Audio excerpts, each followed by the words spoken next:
Praise the Lord. உட்காருங்க. ஹல்லேலூயா. கர்த்தரின் பரிசுத்த நாமத்துக்கு ஸ்தோத்திரம். இந்த பரிசுத்த ஓய்வு நாள் ஆண்டவராகிய இயேசு கிறிஸ்து நமக்கு கொடுத்திருக்கிறார். அதற்கு நம்ம நன்றி செலுத்துவோம். நன்றி மட்டும்தான் இந்த ஆண்டு நம்ம செலுத்தணும்னு ஆண்டவரோட விருப்பமாக இருக்கு. தொடர்ந்து நம்ம நன்றி செலுத்துவோம். எத்தனையோ நன்மையான காரியங்கள் தேவன் செய்து வைத்திருக்கிறாரு. எத்தனையோ விஷயங்கள், நன்மையான காரியங்களை ஒரு நொடி நம்ம நினைச்சு பார்த்து தேவனுக்கு நம்ம நன்றி செலுத்துவோம். தொடர்ந்து குறைகளே நம்ம பார்த்துட்டு இருக்காம இறைவனோட பாதத்துல சரணடைந்து, ஆண்டவரே இந்நாள் வரைக்கும் எங்களை நீங்க உயிரோட நல்ல மாதிரி வைத்திருக்கிறீங்களே, அதற்காக உங்களுக்கு நன்றி ஆண்டவரே நம்ம சொல்றது மூலமா அந்த தேவன் மகிழ்ந்து ரெட்டிப்பான நன்மைகளை நம்மளுக்கு கொடுக்க ஆரம்பிப்பார். ஆண்டவர் சொன்ன மாதிரியே எண்ணி 3வது மாசத்துக்குள்ள நமக்கு ஒரு புது ஆலயத்தை கொடுத்துட்டாரு. இதுல ஆண்டவர் பயன்படுத்தின நிறைய அன்பு உள்ளங்கள், ஜெப வீரர்கள், உங்களோட ஜெபங்கள் எல்லாமே பரலோகத்துல கேட்கப்பட்டு அந்த ஜெபத்தின் நிமித்தம் இந்த இடத்தை உங்களுக்காகவே தேவன் கொடுத்திருக்கிறார். ஹல்லேலூயா. நீங்களே கரங்களை தட்டுங்க. கர்த்தரின் பரிசுத்த நாமத்துக்கு ஸ்தோத்திரம். தொடர்ந்து உங்களுக்கு கொடுக்கப்பட்ட ஆலயத்துக்கு நீங்க வந்து போறது மூலமா இறைவனோட ஆசீர்வாதம் முழுமையாக உங்களால பெற்றுக்கொள்ள முடியும் என்று தாழ்மையுடன் பிள்ளைகளை கேட்டுக்கொள்கிறேன். ஹல்லேலூயா. தொடர்ந்து NJPH ஊழியத்துக்காக நீங்க உங்களோட ஜெபங்கள் எப்போதோ தேவைப்படும். உங்களோட சப்போர்ட், உங்களோட ஆதரவு, உங்களோட உதவிக்காரங்கள் அத்தனையும் NJPH மினிஸ்ட்ரிக்கு தேவைப்படுகிறது. ஹல்லேலூயா. உண்மையாக, உத்தமமாக, நீதியாக, நேர்மையாக, பரிசுத்தமாக இந்த ஸ்தலத்துக்கு வந்து போற ஒவ்வொரு பிள்ளைகளையும் ஆண்டவர் பரிபூர்ண சம்பூர்ண நன்மைனாலதான் நிரப்பி அனுப்புவார், தவிர குறையா அனுப்பவே மாட்டார். கர்த்தரின் பரிசுத்த நாமத்துக்கு ஸ்தோத்திரம். தொடர்ந்து NJPH மினிஸ்ட்ரியில அபிஷியலி சீல்ட் அண்ட் சைன் ஆகும் காரியங்கள், அது வெட்டிங் ஆகட்டும், பேப்டிசம் ஆகட்டும், அல்லது பேபி டெடிகேஷன் ஆகட்டும், ஹவுஸ் டெடிகேஷன் ஆகட்டும், எல்லா காரியங்களும் NJPH ஊழியம் நிர்வாகம் ஏற்றுக்கொள்ளும். ஹல்லேலூயா. கர்த்தரின் பரிசுத்த நாமத்துக்கு ஸ்தோத்திரம். நம்ம தேவனுடைய வார்த்தையை கொண்டு வந்திருக்கிற பாஸ்டர் ஷாரன் அவர்களை அன்போடு வரவேற்போம். கரங்களை தட்டி அவங்களுக்கு அன்போடு வரவேற்போம். ஹல்லேலூயா. Praise the Lord. Praise the Lord. Praise the Lord. Praise the Lord. எத்தனை பேர் இன்னைக்கு உற்சாகமா வந்திருக்கிறீங்க? ஹல்லேலூயா. கர்த்தருடைய வார்த்தை கேட்க நம்ம வந்திருக்கிறோம். எத்தனை பேர் சந்தோஷமா இருக்கிறீங்க? இன்னைக்கு நம்மள ஆண்டவர் தெரிந்து கொண்டு இந்த ஆலயத்துக்கு வர வைத்திருக்கிறாரு, லைஃப்ல பார்க்க வைக்கிறாருனாக்கா நம்ம எவ்வளவு பெரிய பாக்கியவான்கள், பாக்கியவதிகள். ஹல்லேலூயா.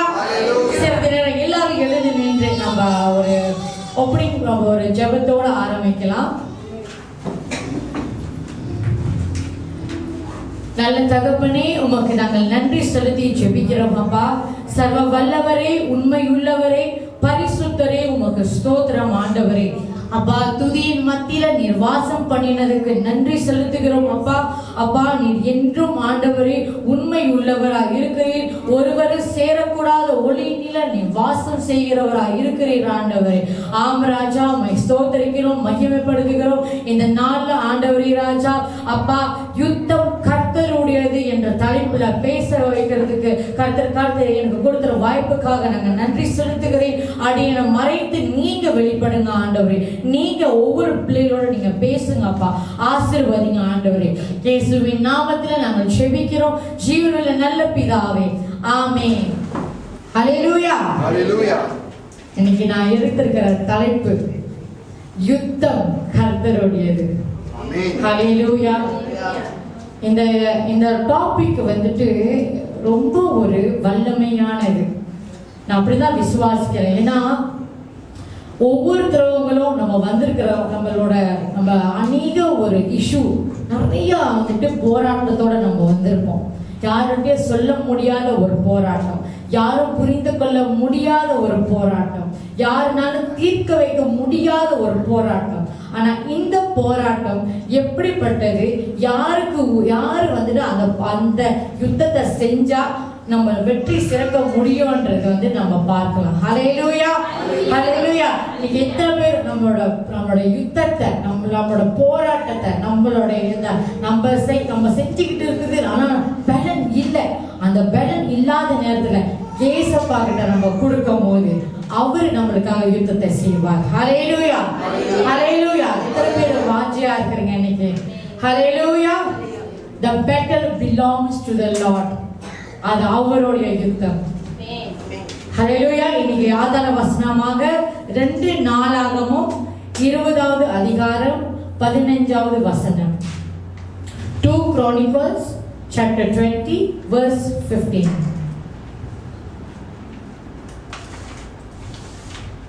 சகல யூதா கோத்திரத்தாரே, எருசலேமின் குடிகளே, ராஜாவாகி யோசேப்பாத்தே, கேளுங்கள். நீங்கள் அந்த ஏராளமான கூட்டத்திற்கு பயப்படாமலும் கலங்காமலும் இருங்கள் என்று கர்த்தர் உங்களுக்கு சொல்லுகிறார். இந்த யுத்தம் உங்களுடையது அல்ல, தேவனுடையது. ஹல்லேலூயா, தேவனுடையது. ஹல்லேலூயா. இன்னைக்கு இந்த வசனத்திலே நம்ம பார்க்கலாம். இந்த இந்த யோசேப்பாத்தோடைய இவர் வந்து ஒரு கிங் ஜோசபாத். அவர் வந்துட்டு என்னன்னாக்கா வந்துட்டு யூதா தேசத்தோட அந்த இடத்தோட 4வது ராஜாவா இருந்தாரு. அப்ப வந்துட்டு அவர் ரொம்ப நீதியா நடந்துக்கிட்டாரு. ரொம்ப வல்லமையா கர்த்தர் அவர் பயன்படுத்தினார். எப்படி பயன்படுத்தினார்னாக்கா, வேதத்துல வந்துட்டு நிறைய வந்துட்டு நம்ம அரசர்கள் கிங் வந்துட்டு கிங் டேவிட், சாலமன் இவரெல்லாம் நம்ம பார்த்திருப்போம். அவங்கெல்லாம் வந்துட்டு யுத்தம் பண்ணினதுக்கு அப்புறம் அவங்க வந்து வெற்றி அடைஞ்சாங்க. ஆனா யோசேப்பாத் என்ற ஒரு அரசர், அவர் வந்துட்டு சண்டை போடாமலே, அதாவது யுத்தத்துக்கு போகாமலே அவர் என்ன பண்றாருனாக்கா அவர் ஜெயிக்கிறார். ஏசப்பா அவரை ஜெயிக்க வைக்கிறார். ஹல்லேலூயா. இந்த இடத்துல வந்துட்டு சகல யூதா கோத்திரத்தாரே, எருசலேமின் குடிகளே, ராஜாவாகிய யோசேப்பாத்தே. ஹல்லேலூயா. நம்ம எல்லாம் இயேசுவோட குடிகளா இருக்கிறோம், இயேசுவோட பிள்ளைகளா இருக்கிறோம். ஹல்லேலூயா.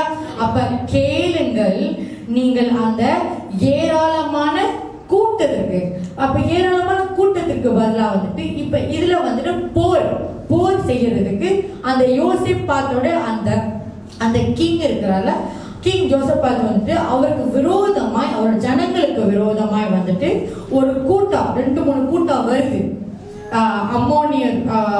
அம்மோன் புத்திரர்கள், மோவா புத்திரர்கள், அம்மோனியருக்கு அருகான இருக்கிற சில பேர்கள், சில கூட்டங்கள் அவருக்கு வந்து விரோதமாய், அந்த கூட்டத்துக்கு விரோதமாய் எழும்பி வருகிறாங்க.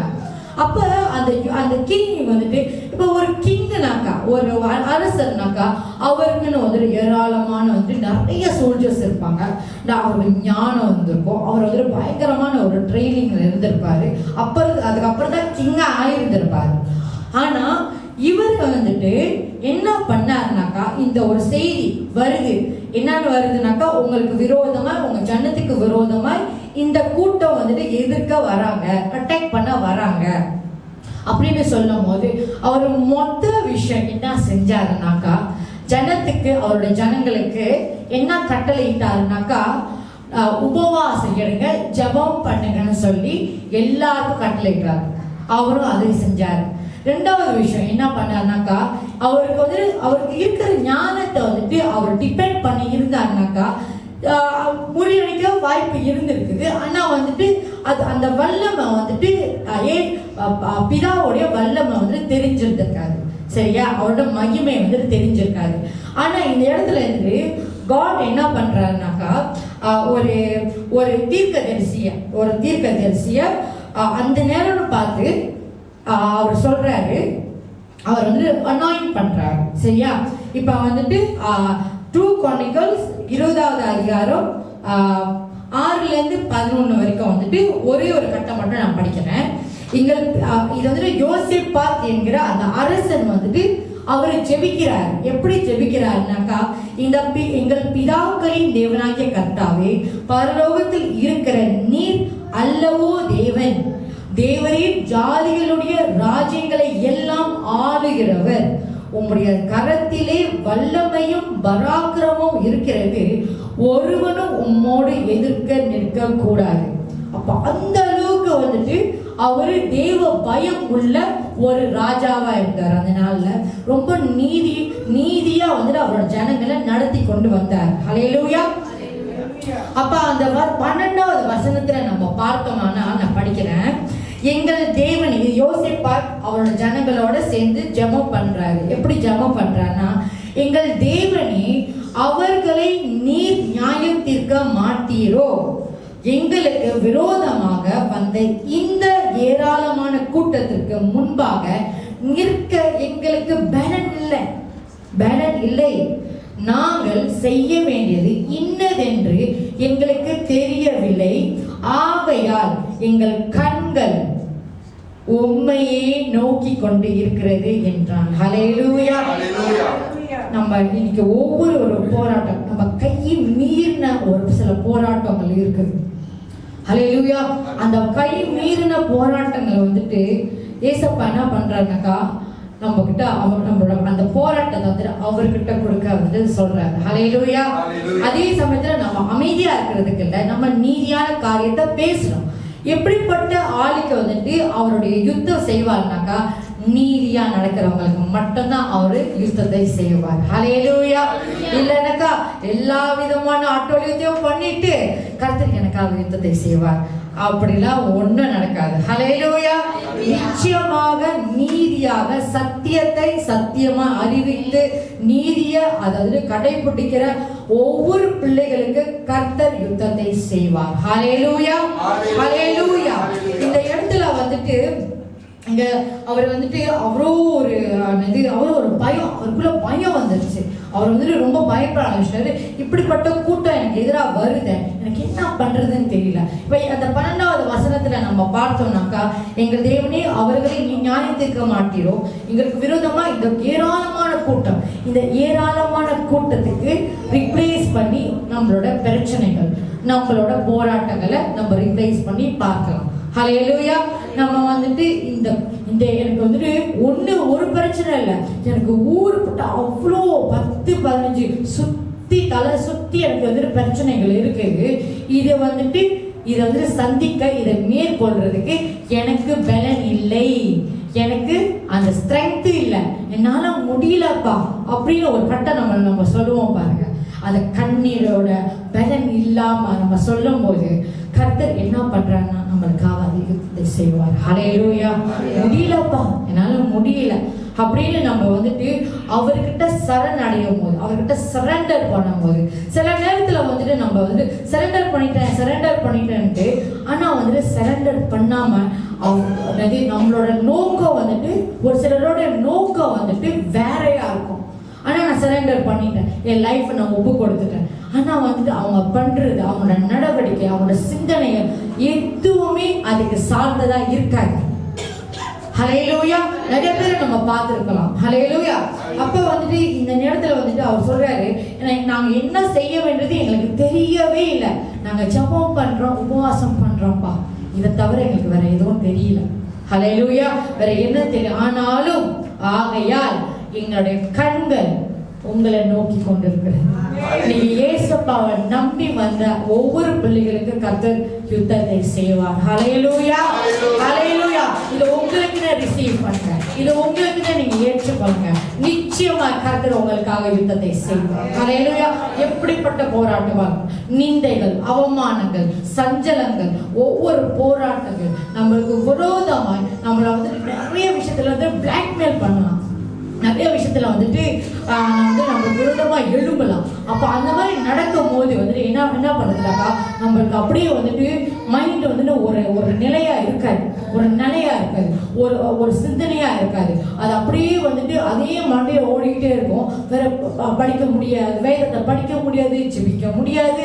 பிசாசானவன் என்ன பண்ணுவானாக்கா, அது இதுல பூந்து நம்ம அந்த மண்டையை வந்துட்டு அந்த சிந்தனையை வந்துட்டு குழப்பி விடுமா. அதுக்கு வந்துட்டு ஏன் நடக்குதுனாக்கா, பிசாசுக்கு இடம் கொடுக்கறதுனால, நீதி இல்லாத விஷயத்துல நடந்துகிட்டதுனால தான் இந்த மாதிரி காரியம் நடக்குது. ஹல்லேலூயா. இப்ப இந்த விஷயத்துல வந்துட்டு அப்ப வந்துட்டு யோசிப்பார் வந்து என்ன பண்றாருனாக்கா, சரி அவர் வந்துட்டு ஒரு தீர்க்கதரிசி அந்த கூட்டத்துல, அவர் ஜெபம் பண்ற அந்த கூட்டத்துல, யூதா கூட்டத்துல ஒரு தீர்க்கதரிசி இருக்கிறார். அவர் பேரு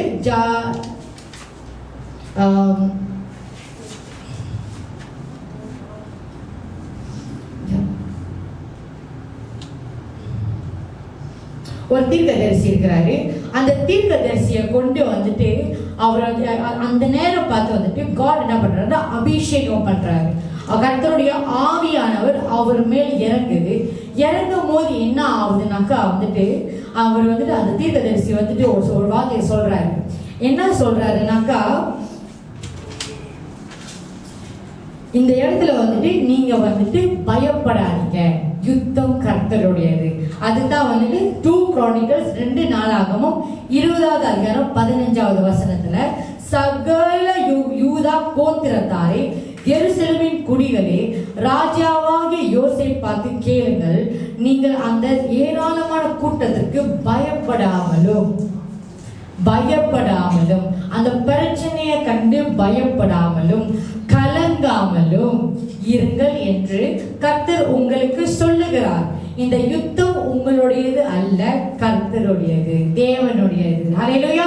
இப்போ அந்த ப்ரொபசி வரும்போது, இப்போ நம்ம ரெவரண்ட் டாக்டரை வச்சு சொல்லுவோமே, அவங்க வந்துட்டு ஒரு தீர்க்கதரிசியா இருக்கிறாங்க. அவங்க ஒரு வார்த்தை சொல்றாங்கனாக்கா வந்துட்டு நம்ம அப்படி யோசிப்போம், ஆமா அப்படி நடந்துச்சு, ஆனா நான் யாருக்கிட்டே சொன்னது இல்லையே, இந்த மாதிரி நடந்தது இல்லையே, நான் வேற யாருக்கிட்டே வந்து இந்த விஷயம் வந்து வேற யாருக்கும் தெரியாது, எனக்கு மட்டும் தானே தெரியும் அப்படின்னு வந்து அப்படியே சில ரெவலேஷன் வந்து அவங்க பேசும்போது, ப்ரொஃபஸியா அவங்க சொல்லும் போது வந்துட்டு அது நடக்கும் போது நம்ம எப்படி வந்துட்டு அதை வந்துட்டு அவர் சொல்றாங்க, அதை நம்ம எப்படி ரிசீவ் பண்றோம். அல்லேலூயா. அது எப்படி நம்ம வந்துட்டு அந்த வார்த்தையை நம்ம பெற்றுக்கொள்றோம்.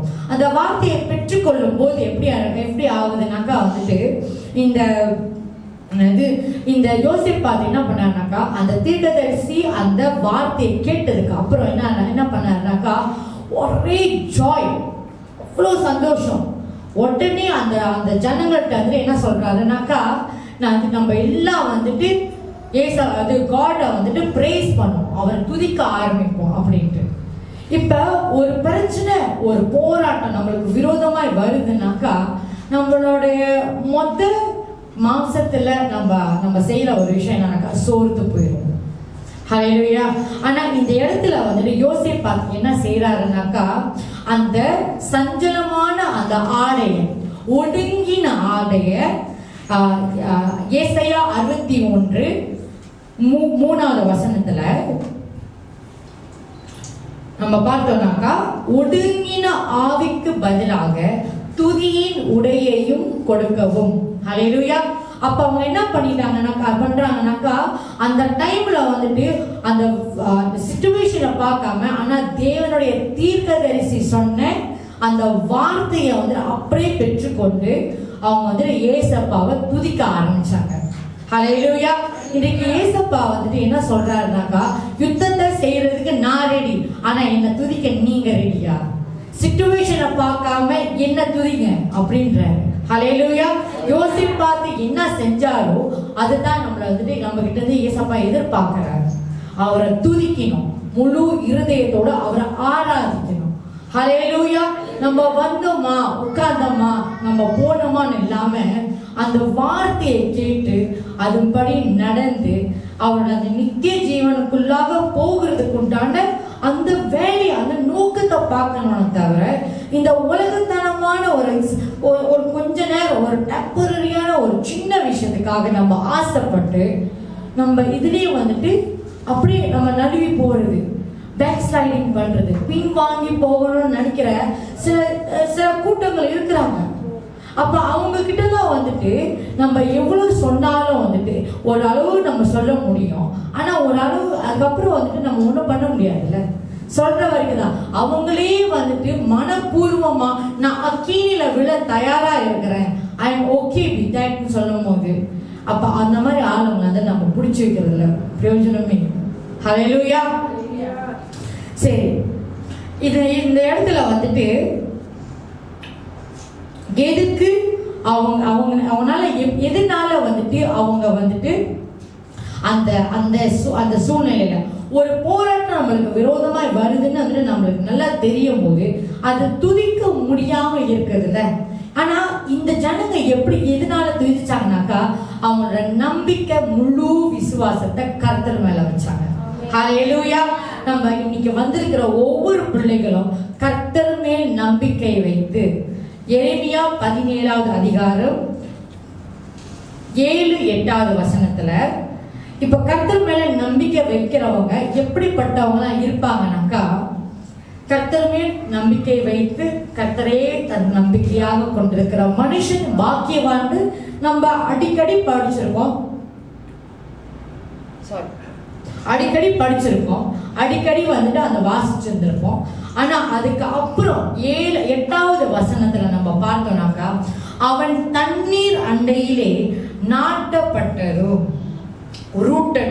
நாட்டப்பட்டதும் கால்வாய் ஓரமாக தன் வேர்களை விடுகிறதுமான உஷ்ணம் வருகிறதை காணாமல் இலை பச்சையா இருக்கிறதும் மலை தாழ்ச்சியான வருஷத்திலும் வருத்தம் இல்லாமல் தப்பாமல் கனி கொடுக்கிற மாதுவான மரத்தை போல் இருப்பான். அப்ப எப்படிப்பட்ட உஷ்ணம் வந்தாலும், இப்ப ஒரு செடி நம்ம நட்டு வைக்கிறோம், அது சீக்கிரம் காயுது இல்லையா? நம்ம வந்து தண்ணி ஊத்தாம இருந்தாக்கா அது சீக்கிரம் வந்து வெயில் பட காஞ்சி போயிடும். ஆனா வந்துட்டு கர்த்தரை நம்பிக்கையாக இருக்கிற மனுஷன் எப்படி பண்ணுவான், எப்படி இருப்பானாக்கா, அவன் வந்துட்டு அந்த கால்வாய் ஓரமாய் நாட்டப்பட்டதுனாக்கா ரூட்டட், அப்படி வந்து அந்த வேர் வந்து முளைச்சி அது ஆல்ரெடி இது ஸ்ட்ராங்கா இருக்குது. அவங்களோட ஃபவுண்டேஷன் அந்த அந்த அந்த அஸ்திபாரம் வந்துட்டு ஸ்ட்ராங்கா இருக்குது. என்ன மாதிரி புயல் காத்து அடி இடி விழுந்தாலும், எப்படிப்பட்ட போராட்டம் எனக்கு எதிராக வந்தாலும் நான் அசைக்கப்படுவதில்லை. ஹல்லேலூயா. அசையக்கூடாது. நானும் சோர்ந்து போயிருக்கிறேன். ஆனா சோர்ந்து போன அடுத்த நிமிஷமே வந்துட்டு சரண்டர் ஆயிடும். ஹல்லேலூயா. சரண்டர் ஆயிடும். எத்தனை பேர் வந்துட்டு அந்த இந்த போராட்டம் நான் தான் போராடுவேன், இந்த போராட்டத்தை நான் தான் போராடுவேன்னு மல்லு கட்டிட்டு இருப்பாங்க. அது வந்துட்டு ஏசப்பாட்ட ரிலீஸ் பண்ணும் போது அவர் தகுந்த வேலையில ஏற்ற காலத்துல நம்மளுக்காக செய்ய வேண்டியது செய்வார். ஹல்லேலூயா. கர்த்தருடைய இரக்கத்தை நம்ம அதிகமா பெற்றுக்கொள்ளணும். ஹல்லேலூயா. இப்ப எக்ஸோடஸ் யாத்திரை ஆகமம் 14வது அதிகாரம் 13லிருந்து 14வது வசனம். இப்ப வந்துட்டு எகிப்து தேசத்துல இருந்து மோசே என்ன பண்றாருனாக்கா, அந்த அடிமைத்தனத்திலிருந்து அந்த ஜனங்களை கூட்டிட்டு வர, ஓகேவா, அதை வந்து வெளியே ஆக்குறாரு, கூட்டிட்டு வர. அந்த திரளான ஒரு 3 லட்சம் ஜனங்கள் இருப்பாங்களாக்கி, 3 லட்சம் ஜனங்கள் அநேகமா இருப்பாங்க. அவங்கள வந்து லீட் பண்ணி கானான் தேசத்துக்குள்ளாக கூட்டிட்டு போறதுக்கு மோசே தான் தலைவராக கர்த்தர் தெரிந்து கொண்டார். அப்ப இந்த இடத்துல வந்துட்டு அந்த ஜனங்க என்ன பண்ணுவாங்கனாக்கா, இந்த 13வது வசனத்துக்கு முன்னுக்கு அந்த ஜனங்க வந்துட்டு எப்படி சொல்லுவாங்கன்னா, நான் அங்கேயே இருந்திருப்பேன், சும்மா என்னை அப்படியே என்னை விட்டுருங்க அப்படின்னு நான் சொன்னேன். நீ என்னத்துக்கு வந்துட்டு என்னை கூட்டிட்டு வந்துட்டு இவ்வளவு தூரம் வந்து என்னை வந்துட்டு அந்த அந்த எகிப்தினுடைய அந்த சோல்ஜர்ஸ் வந்து என்னை துரத்திட்டு வராங்க பின்னாடி. அதுக்கு பேசாம நான் அங்கேயே கஷ்டப்பட்டு இருந்திருப்பேன். ஒரு வேலை கஞ்சியாவது நான் குடிச்சு நான் வந்து அங்க வந்துட்டு அதே அடிபட்டு அதே அடிமத்தனத்துல நான் இருந்திருப்பேன். எதுக்கு வந்துட்டு அந்த அடிமத்தனத்து நீ வெளியாக்குறன்னு சொல்லி இங்க வந்துட்டு எனக்கு பின்னாடி வந்துட்டு அந்த சோல்ஜர்ஸ் துரத்திக்கிட்டு வராங்க. ஹல்லேலூயா. அப்ப அதை துரத்திக்கிட்டு வரும்போது என்ன ஆகுதுனாக்கா, அவங்க வந்துட்டு அந்த ஜனங்க வந்துட்டு மோசையை பிடிச்சி நல்லா திட்டுறாங்க. ஏன் வந்துட்டு என்னை கூட்டிட்டு வந்தேன், நான் அங்கேயே பேசாம இருந்திருப்பேன், அங்கேயே நான் நல்லா இருந்திருப்பேன், அங்கனாச்சும் வந்துட்டு ஒரு வேலை சோறு நான் வந்துட்டு சில வேலை அந்த அடிமத்தளத்துல நான் செய்ய வேண்டிய வேலை நான் செஞ்சிருந்திருப்பேன். அந்த ஜனங்க பாருங்க, அந்த இடத்துல எனக்கு வந்துட்டு அந்த வெளிச்சம் வேணாம், எனக்கு அந்த விடுதலை வேணாம், நான் திருப்பி வந்து அந்த அடிமைத்தனத்துல தான் இருக்கணும்னு ஆசைப்படுறாங்க. ஹல்லேலூயா. ஆனா மோசே என்ன பண்ணாங்க, திடப்படுத்துறாரு. எப்படி வந்துட்டு அவங்க வந்து ஆறுதல் சொல்லி திடப்படுத்துறாருனாக்கா, அப்பொழுது மோசே ஜனங்களை நோக்கி, பயப்படாதீர்கள், நீங்கள் நின்று கொண்டு இன்றைக்கு கர்த்தர் உங்களுக்கு செய்யும் ரட்சிப்பை பாருங்கள். இன்றைக்கு நீங்கள் காண்கிற எகிப்தியரை இனி என்றைக்கும் காண மாட்டீர்கள். ஹல்லேலூயா. கர்த்தர் உங்களுக்காக யுத்தம் பண்ணுவார், நீங்கள் சும்மா இருப்பீர்கள். ஹல்லேலூயா, ஹல்லேலூயா. இந்த வார்த்தையை உங்களுக்காக பெற்றுக்கொள்ளுங்க. ஏன்னா கர்த்தர் சொல்லுகிறார், இந்த இடத்துல வந்துட்டு இன்றைக்கு இந்த இடத்துல நீ நின்று கொண்டு இங்க இருக்கிற வீட்டுல, இருக்கிற வேலைகளை, இருக்கிற காரியத்துல, இருக்கிற போராட்டத்துல நீ நின்று கொண்டு இருக்கிற இந்த நேரத்துல கர்த்தர் உனக்காக யுத்தத்தை செய்வார். நீ சும்மா இரு. சும்மா இருனாக்கா ஜெபம் பண்ணாம இருக்காத, ஜெபம் பண்ணிடாத, அப்படியே சும்மா உட்காந்துன்னு ஏசப்பா சொல்லல. அவர் என்ன சொல்றாருன்னா, பி ஸ்டில். அப்படியே வந்துட்டு திறன்மானதா இருங்க, அப்படியே வந்து ஸ்டில்லா இருங்க. அதாவது சும்மா இருப்பீர்கள்னாக்கா அமைதியா இருங்க. அந்த மைண்டை அமைதிப்படுத்தணும். அந்த மைண்ட்ல இருக்கிற அந்த இரைச்சல் சத்தம், அந்த மைண்ட் நம்ம ஒவ்வொரு சில நேரத்துல வந்துட்டு தனிமையில இருக்கும் போது இந்த மாதிரி காரியங்கள் நடக்கும். ஹல்லேலூயா, ஹல்லேலூயா. நம்ம என்ன பண்ணுவோம்னாக்கா, அது தனிமையில இருக்கும் போது வந்துட்டு நிறைய சத்தம் இருக்கும், நிறைய சத்தம் கேட்கும். இது அது எல்லா விதமான நெகட்டிவான காரியங்கள் நம்ம காதுல அதை வந்து உதிச்சுக்கிட்டே இருக்கும். ஹல்லேலூயா. இது நம்ம நிறைய நேரத்துல இப்ப இல்லைனாலும் இதுக்கு முன்னாடி நம்ம அனுபவிச்சிருந்திருப்போம்.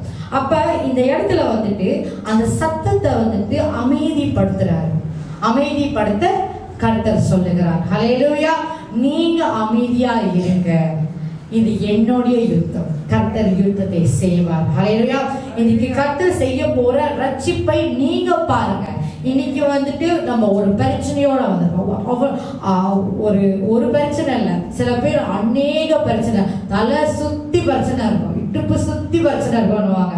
ஆனா அந்த இடுப்பு சுத்தி பிரச்சனையோட வரவங்களுக்கு கர்த்தர் இன்றைக்கு நம்மளுக்காக செய்ய போற ரட்சிப்பை பார்க்க போகிறார். நம்ம பார்க்க போகிறோம். ஹல்லேலூயா.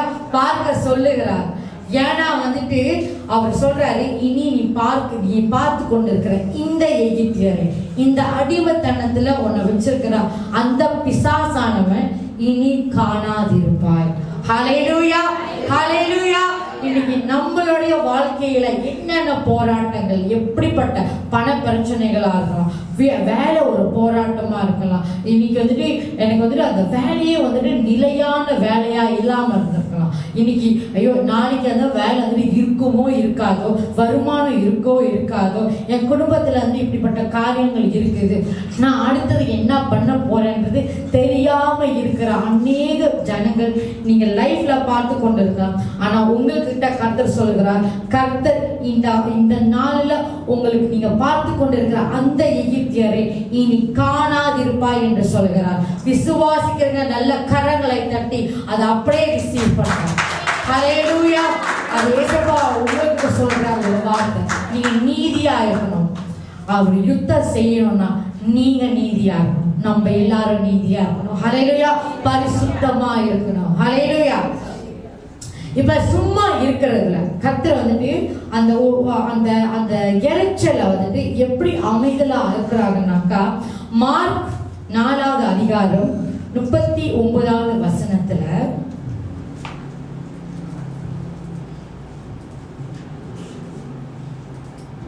இந்த இடத்துல என்ன ஆகுதுனாக்கா வந்துட்டு ஏசப்பா அவரோட ஜனங்களோட அவரோட சீஷர்களோட வந்து படகுல வந்துட்டு போயிட்டு இருக்கிறாங்க. ஏசப்பா படுத்து தூங்கிட்டு இருக்காரு.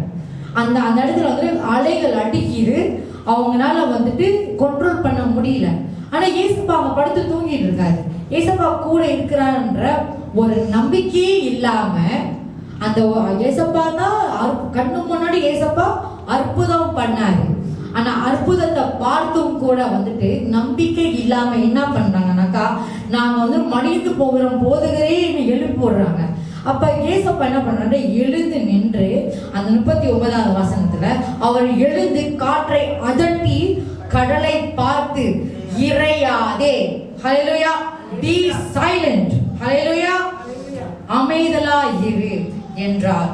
அப்பொழுது காற்று நின்று போய் மிகுந்த அமைதல் உண்டாயிற்று. ஹல்லேலூயா. நம்ம வாழ்க்கையில இருக்கிற எப்படிப்பட்ட கொந்தளிக்கிற காரியங்கள், ஹல்லேலூயா, அந்த அலைகள் போல வந்துட்டு நம்மள பேலன்ஸ் இல்லாம ஆக்குற காரியங்களை வந்துட்டு அவர் என்ன பண்றாருன்னா அதட்டுறார். ஹல்லேலூயா. நம்ம அதட்ட விடணும், அது அலோவ் பண்ணணும். அவருக்கு வந்துட்டு இடம் கொடுத்தா மட்டும்தான் அந்த இறைச்சல்ல வந்துட்டு அவர் அமைதல் படுத்த முடியும்.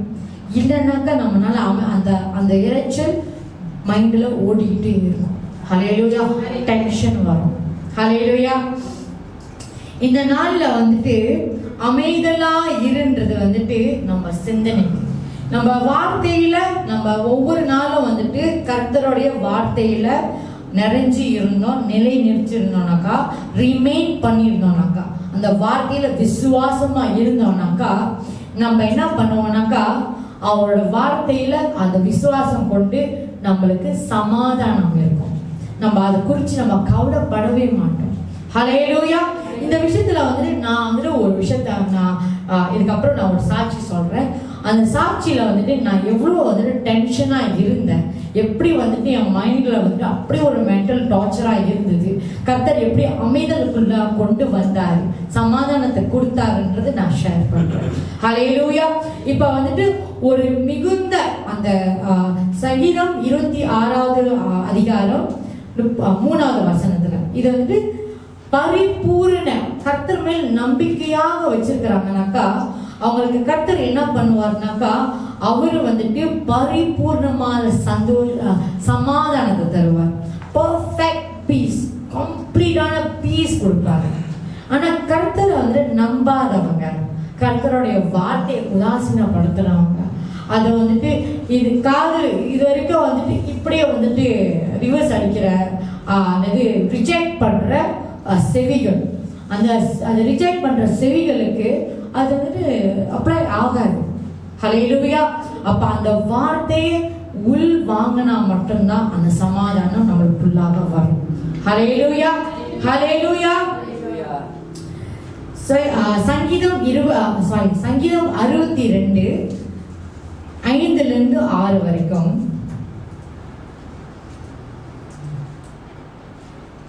என் ஆத்துமாவே தேவனையே நோக்கி அமர்ந்திரு, நான் நம்புகிறது அவராலே வரும். ஹல்லேலூயா. அவரே என் கன்மலையும் என் ரட்சிப்பும் என் உயர்ந்த அடைக்கலமுமானவர், நான் அசைக்கப்படுவதில்லை. ஹல்லேலூயா. ஹல்லேலூயா. எத்தனை பேர் என் ஆத்துமாவே அப்படின்னு சொல்லும் போது என் ஆத்துமாவே கர்த்தரை ஸ்தோத்திரி. அப்ப நம்மளோட சோல், நம்மளோட ஆத்துமாவை வந்து நம்மளால கட்டளையிட முடியும். அந்த அதிகாரம் நம்மளுக்கு கர்த்தர் கொடுத்திருக்கிறார். நம்ம ஆத்மா வந்துட்டு சோர்ந்து போகும்போது என் ஆத்துமாவே, என் ஆத்துமாவே தேவனை நோக்கி அமர்ந்திரு. ஹல்லேலூயா. இந்த வசனத்தை நம்ம எல்லாரும் சேர்ந்து படிப்போமா? என் ஆத்துமாவே தேவனையே நோக்கி அமர்ந்திரு, நான் நம்புகிறது அவராலே வரும். அவரே என் கன்மலையும் என் ரட்சிப்பும் என் உயர்ந்த அடைக்கலமுமானவர், நான் அசைக்கப்படுவதில்லை. ஹல்லேலூயா. I will not be shaken. ஹல்லேலூயா. எப்படிப்பட்டவனா இருந்தாலும், எப்படிப்பட்ட காரியங்கள், எப்படிப்பட்ட போராட்டமா இருந்தாலும் நான் அசைக்கப்படுவதில்லை. ஹல்லேலூயா. நான் நீதியில நிற்பேன், நான் சத்தியத்துல பேசுவேன். ஹல்லேலூயா. இதத்தான் நம்மளோட கொள்கையா இருக்கணும். ஹல்லேலூயா. அதே போல வந்துட்டு சங்கீதம் 46வது சங்கீதம் 10வது வசனம்.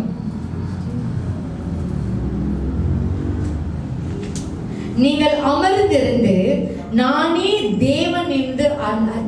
தேவன் என்று அறிந்து கொள்ளுங்கள், ஜாதிகளுக்குள்ளே உயர்ந்திருப்பேன், பூமியிலே உயர்ந்திருப்பேன். ஹல்லேலூயா.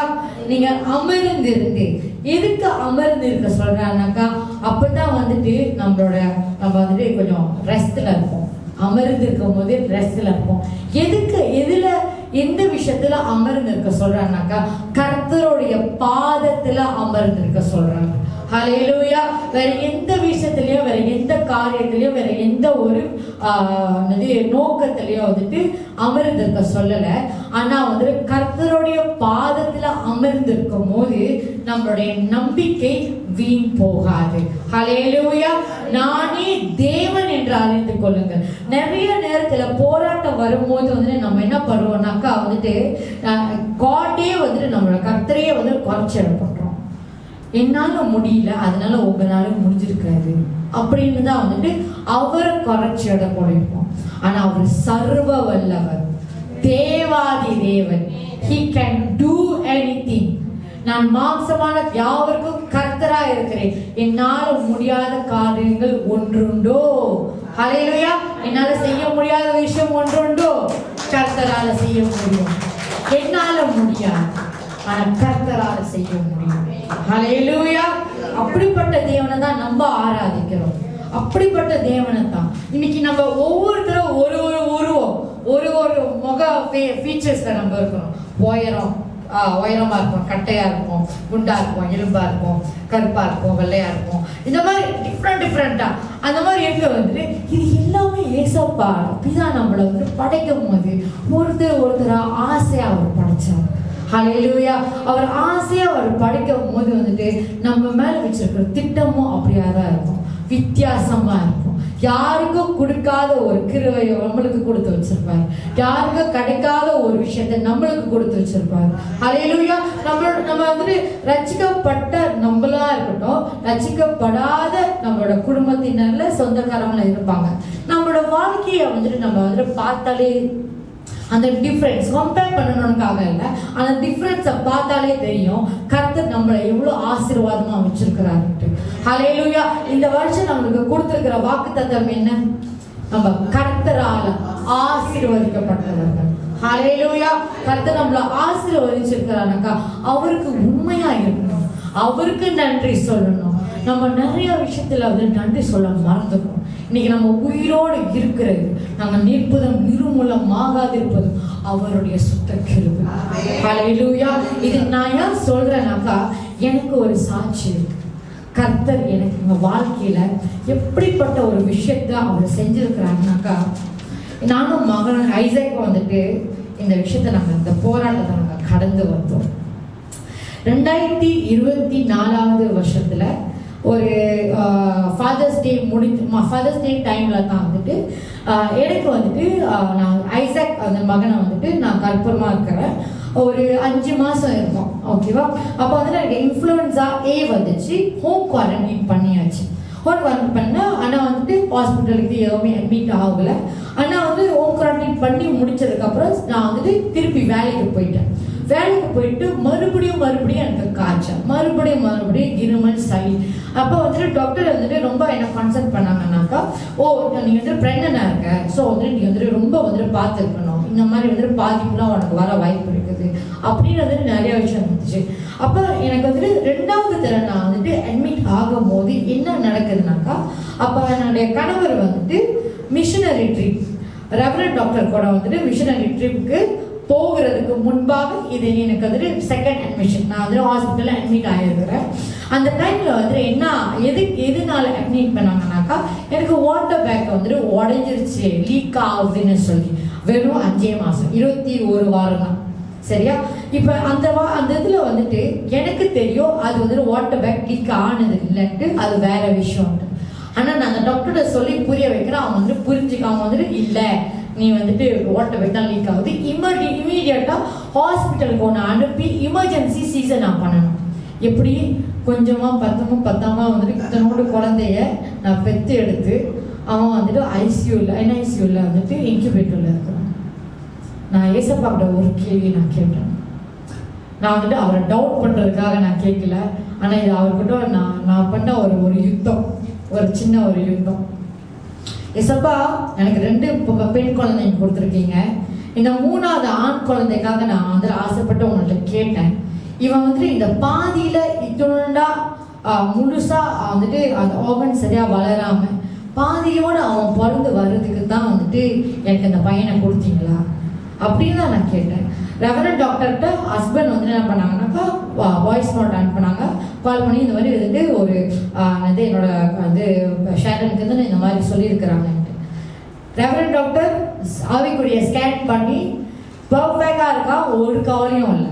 அந்த வார்த்தை கேட்டதுக்கு அப்புறம், தீர்க்கதரிசியோட வார்த்தையை நாங்கள் காதார நாங்கள் கேட்டதுக்கு அப்புறம் அதுக்கப்புறம் எங்களுக்கு டவுட் இல்லை.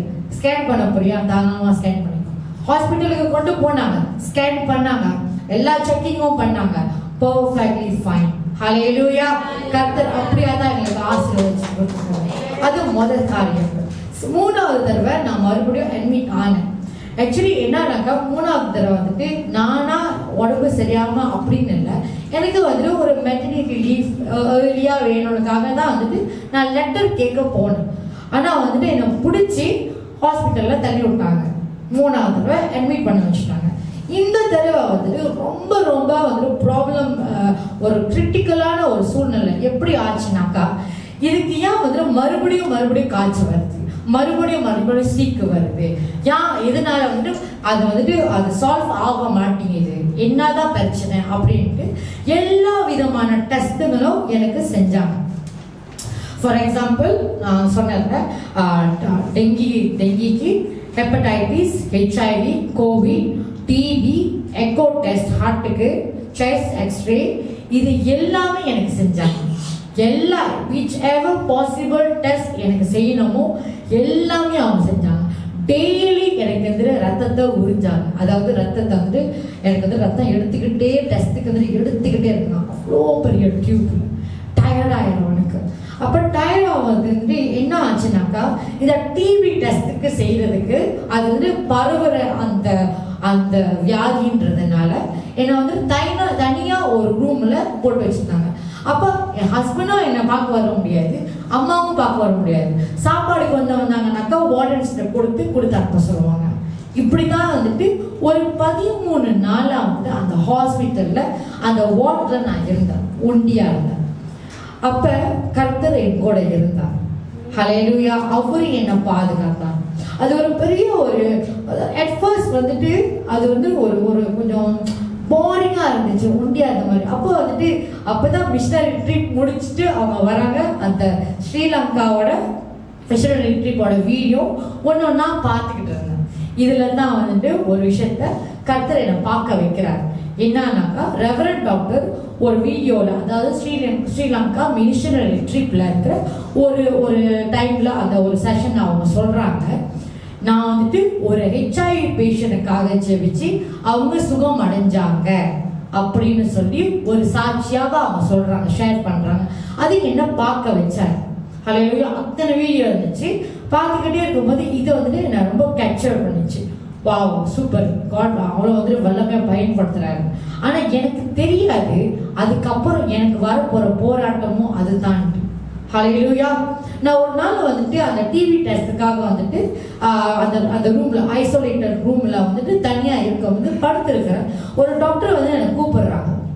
கூப்பிட்டு என்ன சொல்கிறாங்கன்னாக்கா, ஒரு ஹவுஸ்மேன் டாக்டரு என்கிட்ட சொல்கிறாங்க, உனக்கு வந்துட்டு ஹெச்ஐவி பாசிட்டிவ், ஹெப்படைட்டிஸ் பாசிட்டிவ் அப்படின்னு சொன்னாங்க. நான் வந்துட்டு ஃபர்ஸ்ட் எனக்கு எப்படி ரியாக்ட் பண்ணுறதுன்னு தெரியல.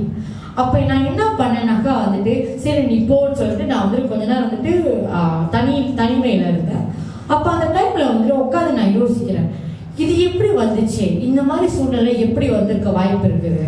ஒன்று ஹெச்ஐவினாக்கா செக்ஷுவலி டிரான்ஸ்மிட்டட் டிசீஸாக இருக்கலாம், இன்னொன்று வந்துட்டு ட்ரக்ஸில் இருக்கிறவங்க அந்த மாதிரி வாய்ப்புகள் இருக்குது. ரத்தமும் வந்துட்டு கனெக்டட் ஆயிடுச்சுனாக்கா அந்த மாதிரி வந்துட்டு கண்டிப்பாக வந்துட்டு டிரான்ஸ்மிட் பண்ண, அதை வந்து கண்டாமினேட் பண்ண வாய்ப்பு இருக்குதுன்ட்டு. இந்த மாதிரி ஊசி ராங்காக பாய்ச்சா அந்த மாதிரிட்டு. இதில் எதுவுமே இல்லையே, எப்படி சம்மந்தம் இருக்கும்? நாமளும் ஒரு ப்ரெக்னன்சி, ஒரு ஆள் ப்ரெக்னெண்டாக இருக்கிறாங்கன்னா அந்த ஆரம்பத்தில் செக்அப்க்கு வரும்போதே வந்துட்டு ஒரு ஹெச்ஐவி டெஸ்ட் பண்ணிடுவாங்க. அதில் நெகட்டிவ் தானே காட்டுனுச்சு, இப்போ எப்படி பாசிட்டிவ் ஆணுச்சு? நிறையா கேள்விகள்.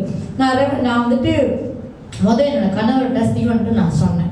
அப்போ நான் சொல்லும் போது வந்துட்டு அவங்க சொன்னாங்க, ஓ அப்படியா, சரி நம்ம வந்துட்டு நீங்கள் ரெவரண்ட் டாக்டர்கிட்ட சொல்லுங்கள், ஆண்டிகிட்ட சொல்லுங்கள் அப்படின்ட்டு. ஸோ நான் ஆண்டிகிட்ட வந்து ஃபர்ஸ்ட் தடவை நான் சொல்கிறேன். நான் சொல்கிறேன், ஆண்டி இந்த மாதிரி வந்துட்டு ஒரு விஷயம் இருக்குது, எனக்கு வந்து ஹெச்ஐவி பாசிட்டிவ்னு சொல்லி சொல்கிறாங்க. ஆனால் அவங்களோட சாட்சி வீடியோ நான் பார்த்தேன். அதில் வந்துட்டு நீங்கள் ஜெபிச்சு பாசிட்டிவான இந்த HIV டெஸ்ட்டை நெகட்டிவாக வந்துட்டு குணமாயிருக்கிறாங்கன்னு சொல்லி நீங்கள் சாட்சி சொன்னதை நான் பார்த்தேன். அதனால எனக்கு நம்பிக்கை இருக்குது, நீங்கள் எனக்காக ஜெபிங்க அப்படின்னு சொல்லி நான் வந்துட்டு சொன்னேன். இப்போ இந்த டைம்ல என்ன ஆகுதுனாக்கா, அவங்க எனக்காக ப்ரே பண்ணிட்டு அவங்க சொல்கிறாங்க பர்ஃபெக்ட்லி ஃபைன், உனக்கு ஒரு பிரச்சனையும் இல்லை, எல்லா டெஸ்ட்டும் நெகட்டிவ். இப்போ நான் சொன்னேன் இல்லையா, டெங்கி டெஸ்ட்டு, கோவிட் டெஸ்ட் எல்லாமே நெகட்டிவ் தான், எதுவுமே அவங்களால கண்டுபிடிக்க முடியல. இந்த HIV பாசிட்டிவ்னு சொல்லும் போது ஆல்ரெடி எனக்கு பேக் எண்டில் வந்துட்டு அந்த டாக்டர்ஸ் எல்லாம் வந்துட்டு பிளான் பண்ணி என்னை சுமைபுல ஹாஸ்பிட்டலுக்கு HIV ட்ரீட்மெண்ட்டுக்கு பிளான் பண்ணிட்டாங்க. என்னை வந்துட்டு பேக் பண்ணி அனுப்பி விடுறதே சரி. இதை வந்துட்டு அவங்க வந்துட்டு டைரக்ட் அந்த டாக்டர்ஸ் வந்து என்கிட்ட டைரெக்டாக கேட்டாங்க. இன்னொரு விஷயம், இவங்க ஆண்டி வந்துட்டு ஒரு சைடு, ரெவரண்ட் டாக்டர் ஒரு சைடு வந்துட்டு யா பர்ஃபெக்ட்லி ஃபைன்னு சொல்கிறாங்க. ஆனால் இன்னொரு சைடு டாக்டர்ஸ் வந்துட்டு வந்து என்கிட்ட என்ன கேட்டாங்கன்னாக்கா, நீ ஏதாவது வந்துட்டு அஃபேர் வச்சுருக்கியா, வேற வந்துட்டு ரிலேஷன்ஷிப்போட இருக்கிறியா, இந்த மாதிரிலாம் வந்துட்டு பல தடவை வந்துட்டு மாற்றி எத்தனையோ தடவை டாக்டர்ஸ் புது டாக்டர்ஸ் வந்துட்டு கேட்டுக்கிட்டே இருந்தாங்க. எனக்கு அது ரொம்ப இரிட்டேட்டிங்காக இருந்துச்சு, என்னால் முடியல, அந்த ப்ரெஷர் என்னால் தாங்க முடியல, ரொம்ப டிப்ரெஷன். ஏன்னா ஹஸ்பண்ட் ஒரு கட்டத்தில் நான் சொன்னேன், என்னை எப்படியாச்சும் வந்துட்டு நீங்கள் சண்டை போட்டாவது இந்த இடத்த விட்டு என்னை வெளியே ஆக்குங்க. எங்கள் அப்பா கிட்ட ஒரு பக்கம் கால் பண்ணிட்டு, அப்பா என்னோட பேரில் வந்துட்டு இன்சூரன்ஸ் இருக்குது தானே, நான் வந்து எனக்கு வந்துட்டு இன்னொரு ஹாஸ்பிட்டலில் வந்துட்டு வெளியாக்குறதுக்கு வந்துட்டு இது பண்ணுங்க, ஹெல்ப் பண்ணுங்கன்ட்டு. ஆனால் அப்பா கிட்ட என்னோட ஃபேமிலி மெம்பர்ஸ் யாருக்கிட்டையும் வந்துட்டு நாங்கள் சொல்லவும் இல்லை HIV இந்த மாதிரி பாசிட்டிவ்னு சொல்கிறாங்க. ரெவரண்ட் டாக்டருக்கு என்னோட ஹஸ்பண்டுக்கு மட்டும்தான் இந்த விஷயம் அந்த டைம்ல தெரியும். இப்போ அந்த டைம்ல வந்துட்டு எல்லா விதமான பேட்டல்ஸ், அதாவது அந்த யுத்தத்தை வந்துட்டு நான் கையாள பார்த்தேன். ஏன்னா என்னால் முடியல, நான் ப்ரெக்னெண்டாக இருக்கேன், எப்படி தப்பிச்சு ஓடுறது, எப்படி வந்துட்டு எஸ்கேப் ஆகுறது, ஒரு வழியும் எனக்கு இல்லை. ஆனால் அந்த நேரத்தில் நான் திருப்பியும் என் ஹஸ்பண்ட சொன்னேன், என்னால் முடியல, எனக்கு இங்கேருந்து கொண்டு போயிருக்கேன், என்னால் முடியலன்ட்டு. அவங்க ஒன்று தான் சொன்னாங்க, நீங்கள் வந்துட்டு ரெவரண்ட் டாக்டர்கிட்ட ஒரு வார்த்தை சொல்லுங்க, அவங்கக்கிட்ட வந்துட்டு ப்ரேயர் ரிக்வெஸ்ட் மறுபடியும் சொல்லுங்க அப்படின்னு. திருப்பியும் ரெவரண்ட் டாக்டருக்கு ஒரு வாய்ஸ் நோட் தான் நான் அனுப்புனேன். ஆண்டி என்னால் தாங்க முடியல, எனக்கு ரொம்ப டிப்ரெஷனாக இருக்குது, என்னால் முடியல, ரொம்ப ப்ரெஷராக இருக்குது, அவங்க வந்து இப்படி பண்ணிக்கிட்டு இருக்கிறாங்க, ஆனாலும் நீங்கள் எனக்காக ப்ரே பண்ணுங்க. ரெவரண்ட் டாக்டர் அடுத்த செகண்டே எனக்கு ஒரு கால் பண்ணாங்க. 10 நிமிஷம், அது 10 நிமிஷம் கூட ஒரு 5 நிமிஷம் தான் என்கிட்ட பேசியிருப்பாங்க. எடுத்தோடனே நீ பயந்து இந்த மகனை பெற்றெடுக்க போறியா இல்லை சிங்கக்குட்டியை பெற்றெடுக்க போறியான்னு சொல்லிட்டு அந்த கேள்வியை கேட்டுட்டு ஃபோனை வச்சுட்டாங்க. அவங்களுக்கு வந்து வேற மீட்டிங் இருக்குதுன்னு சொல்லி. இப்போ இந்த நேரத்தில் அவங்க கேட்ட அந்த கேள்வி எனக்குள்ள எப்படி ஆச்சுனாக்கா, ஒரு பெடன் வந்தது, கர்த்தருடைய பெடன். அது நான் உண்மையிலே உணர்ந்தேன். அந்த பெடன் வந்ததுக்கு அப்புறம் வந்துட்டு என்ன நடந்துச்சுனாக்கா, உடனடியாக அவங்களுக்கு வாய்ஸ் நோட் பண்ணி, ஆண்டி நான் சிங்கக்குட்டியை தான் பெற்றெடுக்க போறேன் அப்படின்னு சொல்லி அவங்களுக்கு ஒரு வாய்ஸ் நோட் ஆன் பண்ணேன். ஹல்லேலூயா. அப்படிப்பட்ட ஒரு போராட்டம், சரியான அப்படி ஒரு டார்ச்சர். அந்த 13 நாள் வந்து கேட்டாங்க. அந்த கடைசியா கர்த்தர் வந்து ஒரு ஏஞ்சல் போல ஒரு அந்த இடத்துல வந்துட்டு ஒரு டாக்டர் அனுப்புனாங்க, ஒரு ஸ்பெஷலிஸ்ட் அவர் அனுப்புனாங்க. அப்போ அவங்கள அனுப்பும் போது வந்துட்டு என்ன ஆச்சுனாக்கா வந்துட்டு அவர் சொல்றாரு, இல்லை இன்னொரு கடைசியாக ஒரு டெஸ்ட் பண்ணி அது வந்து நெகட்டிவ் காட்டுச்சுனாக்கா நோ ப்ராப்ளம், நீங்கள் எடுத்துக்கோ தாராளமாக, இன்னும் எவ்வளோ ரத்த வேணாலும் எடுத்துக்கோ, எனக்கு அதை பற்றி கவலை இல்லை. இங்கே வார்த்தை வந்துருச்சு, நான் ரெஸ்பாண்ட் பண்ணிட்டேன், இதுக்கப்புறம் பேச்சே இல்லை, இதுக்கப்புறம் வந்துட்டு டவுட்டே இல்லை. ஹல்லேலூயா. அந்த டவுட் இல்லைன்னு வந்துட்டு அப்படியே ஸ்ட்ராங்காக நிற்கும் போது கர்த்தர் எனக்காக வெளியே எடுத்து செஞ்சார். ஹல்லேலூயா. ஒரே வார்த்தையில அந்த ரிசல்ட்டை நெகட்டிவா மாத்தி போட்டார்.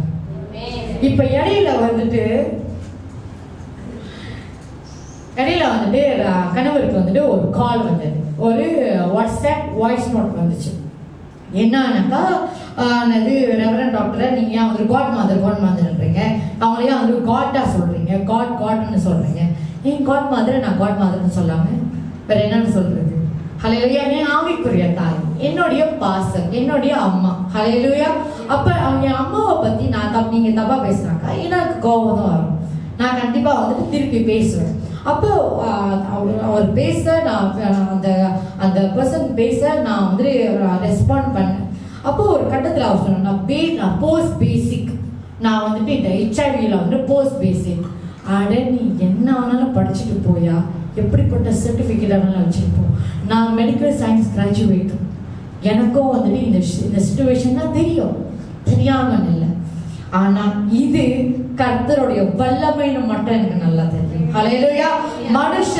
மனுஷருடைய அந்த அறிவினால அவங்களுடைய ஞானத்துல வந்து செயல்படுத்த முடியாத ஒரு விஷயம் தான் கர்த்தர் இந்த விஷயத்துல வந்து ரெவரண்ட் டாக்டரை கொண்டு எனக்கும் ஐசக் வந்து அவர் செஞ்சார். ஹல்லேலூயா, ஹல்லேலூயா. அப்படிப்பட்ட காரியத்தை செஞ்சார், யாருனாலும் செய்ய முடியல. இன்னொரு விஷயம், மகன் ஐசக் வந்துட்டு பிறந்துட்டாரு. 3 பிள்ளைங்களும் எனக்கு சிசேரியன் தான். இது வந்து ஐசக் வந்துட்டு பிறந்த டைம்ல என்ன ஆச்சுனாக்கா, எல்லாம் வெட்டுறாங்க, எல்லாம் வந்து சீசர்லாம் பண்ணிட்டு தையெல்லாம் போட்டு. ஆனால் ஐசக்கோட குரல் எனக்கு கேட்கல. நான் கேட்குறேன், ஐசக் எங்க, என்னோட மகன் எங்க, ஷோ மீ மை பாய் அப்படின்ட்டு. அவங்க வந்து ஒரு வார்த்தை, அங்கே இருக்கிற டாக்டர்ஸ் நர்சஸ் ஒரு ரிப்ளை, ஒரு ரெஸ்பாண்டும் பண்ணலை. எனக்கு பதற ஆரம்பிச்சிச்சு, என்ன நடக்குது, ஒன்றுமே சொல்ல மாட்டாங்க. ஆக்சிஜன் ப்ராப்ளமாக இருக்குது கடைசியாக சொன்னாங்க. நான் திருப்பி கேட்டதுனால சொன்னாங்க, NICUவில் வைக்க வேண்டியதாக இருக்கணும். அந்த மகனோட மூஞ்ச கூட எங்கள்கிட்ட காட்டலை. அந்த ஒரு வாரமாக நாங்கள் வந்துட்டு சர்ஜரி முடிஞ்சதுக்கப்புறம் என்னை நார்மல் வார்டுக்கு கொண்டு போயிட்டாங்க. அந்த யூரின் டியூப் அதெல்லாம் வந்து கழட்டினதுக்கு அப்புறம் என்னால் நடக்க முடியணும், என்னால் யூரின் பண்ண முடியும். அதுக்கப்புறம் தான் வந்துட்டு என்னை வந்துட்டு மூவ் பண்ண விடுவாங்க. அதுதான் வந்து சிசேரியனோட ப்ரோசஸ். இப்போ வந்துட்டு நாங்கள் வந்துட்டு போகிறோம், போய் பார்க்குறோம். ஐசக் வந்துட்டு ரெவரண்ட் டாக்டர் எப்போது வந்துட்டு டோலியோட அந்த பிள்ளையோட NICUவில் அந்த டியூப்போடு இருக்கிற அந்த பிக்சர் வந்துட்டு இப்போதும் வந்துட்டு அவங்க ஷேர் பண்ணியிருக்கிறாங்க. அதை பார்க்கும்போது ஐசக்கை வந்துட்டு அந்த டியூப்போட பார்க்கும்போது வந்துட்டு எனக்கு வந்துட்டு டோலி ஆண்டி ரெவரண்ட் டாக்டர் வந்துட்டு டோலியை எப்படி காட்டினாங்களோ அது மட்டும் அந்த ஐசக்கை நான் பார்த்தேன். அந்த வலி என்னால் தாங்க முடியல, ஆனால் இருந்தாலும் என்னால் அழுகவும் முடியல. நான் இப்போ தானே வந்துட்டு தையல் போட்டிருக்காங்க, என்னால் அது மல்லு கட்டி அழுத்தமாக என்னால் அழுவக்கூட முடியல. சரி, அப்போ அது நானும் என் ஹஸ்பண்டும் வந்துட்டு எங்களுக்கு வந்துட்டு 2 hours தான் வந்துட்டு விசிட்டிங் NICUக்கு கூட்டிகிட்டு போனாங்க, அனுமதிச்சாங்க. அந்த 2 hours வந்துட்டு வெறும் 5 நிமிஷம் தான் வந்துட்டு நாங்கள் வந்துட்டு மகனை வந்துட்டு விசிட் பண்ண போனோம் NICUக்கு. இப்போ அந்த டைமில் வந்துட்டு அவனை எங்களுக்கு தெரியுது, நாங்கள் அவனை பார்க்க வந்துட்டு நாங்கள் சோர்ந்து போயிடுவோம். ரொம்ப நேரம் அவங்க டைம் ஸ்பெண்ட் பண்ண முடியல. இது வீட்டில் யாருக்குமே தெரியாது. இது கூட நாங்கள் ஒரு அப்படியே டாக்டர்ஸ்க்கு தெரியாமல் ஃபோட்டோ பிடிச்சது தான். ரெவரண்ட் டாக்டருக்கு நாங்கள் அனுப்பணும், இதுதான் ஆன்டி கண்டிஷன், அவங்க எங்களுக்கு காவப்ரேட் பண்ணாங்க. ஆனால் நார்மலாக பார்த்தோம்னாக்கா நியூமோனியா, ஐசக்கோட கண்டிஷன் வந்து நியூமோனியான்னு சொன்னாங்க. நியூமோனியா வந்து ஒன் வீக்கில் வந்துட்டு டிஸ்சார்ஜ் பண்ண மாட்டாங்க, 1 வீக்கில் அது சரியாக மாட்டாங்க. சம்ஹவ் 2 to 3 weeks இல்லைன்னா 4 weeks இல்லைன்னா கண்டிஷன் பொறுத்து இருக்குது. ஒரு வாரத்தில் வந்துட்டு மகனை வந்துட்டு அவ்வளோ கருத்தாக அவங்க வந்துட்டு ஜெபிச்சு அவங்க வந்துட்டு சொன்னாங்க, ஒரு வார்த்தை சொன்னாங்க, பையன் வந்துட்டு ஏசப்பா கூட விளையாண்டுட்டு இருக்கிறான். அது போதும், அந்த வார்த்தை கேட்டதுக்கு அப்புறம் ஏசப்பா கூட விளையாடணும். ஓகே, அதே 5 நிமிஷம் அந்த 7 நாளைக்கு எடுத்து வெறும் 5 நிமிஷம் தான் நான் அவங்கள பார்த்தோம். ஏசப்பா கூட விளையாண்டுருக்கான். அவங்களோட கூட இருக்கும்போது எனக்கு என்ன கவலை. ஹல்லேலூயா. என்னதான் அவனை தூக்க முடியல, அவனை வந்துட்டு தூக்க முடியல, அவனுக்கு வந்துட்டு புத்தகம் கொடுக்க முடியல, அவனை பார்க்க முடியலையோ, ஆனாலும் வந்துட்டு அந்த மகன் இன்னைக்கு உயிரோட எங்க கண்ணு முன்னாடி இருக்கான். ஹல்லேலூயா. தூங்கிட்டான்.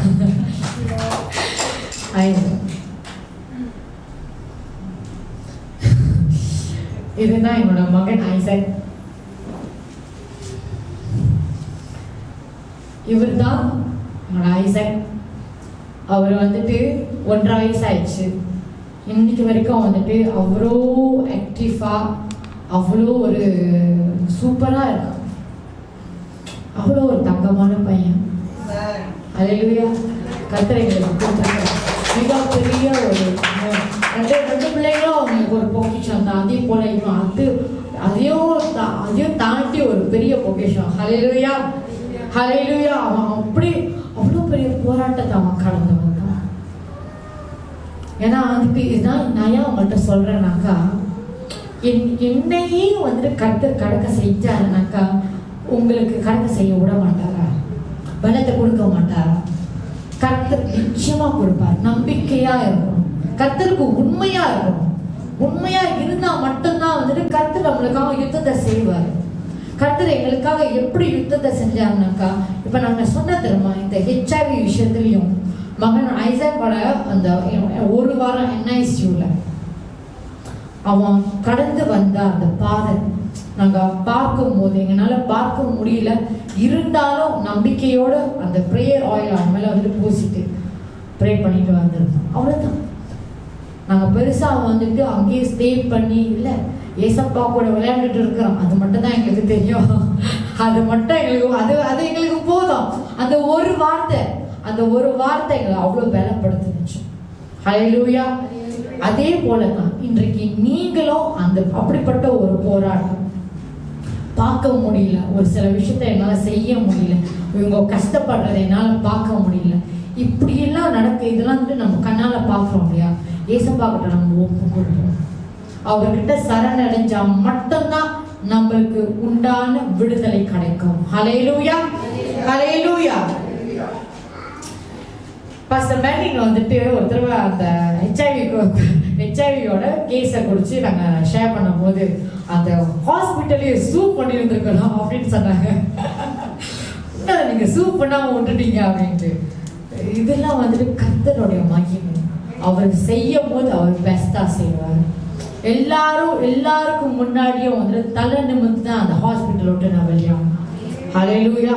அப்படிப்பட்ட யுத்தத்தை கர்த்தர் எனக்காக செஞ்சார். ஹல்லேலூயா. எல்லா துதிகான மகிமையை நான் கர்த்தருக்கு சொந்தம். ஹல்லேலூயா ஹல்லேலூயா. அப்ப வந்துட்டு நம்ம வந்துட்டு என்ன பண்றோம்னாக்கா, சில நேரத்துல நம்மளோட போராட்டத்தை வந்துட்டு நம்ம இமோஷனை வச்சு நம்ம வந்துட்டு போராட ட்ரை பண்ணுவோம். நான் இது செய்யறேன், நான் அப்படி பண்ணிடுறேன், நான் அப்படி ஆயிடுவேன், நான் அப்படி செஞ்சிருவேன் அப்படின்ட்டு. ஆனா அதெல்லாம் எதுவுமே வந்துட்டு சாத்தியம் இல்லைங்க. ஹல்லேலூயா. எதுவுமே சாத்தியம் இல்லை. ஏன்னா கர்த்தர் ஒருவர் மட்டும்தான், ஏசப்பானால மட்டும்தான், அவரோட ரத்தத்தினால செய்ய முடியாதது எதுவுமே இல்லை.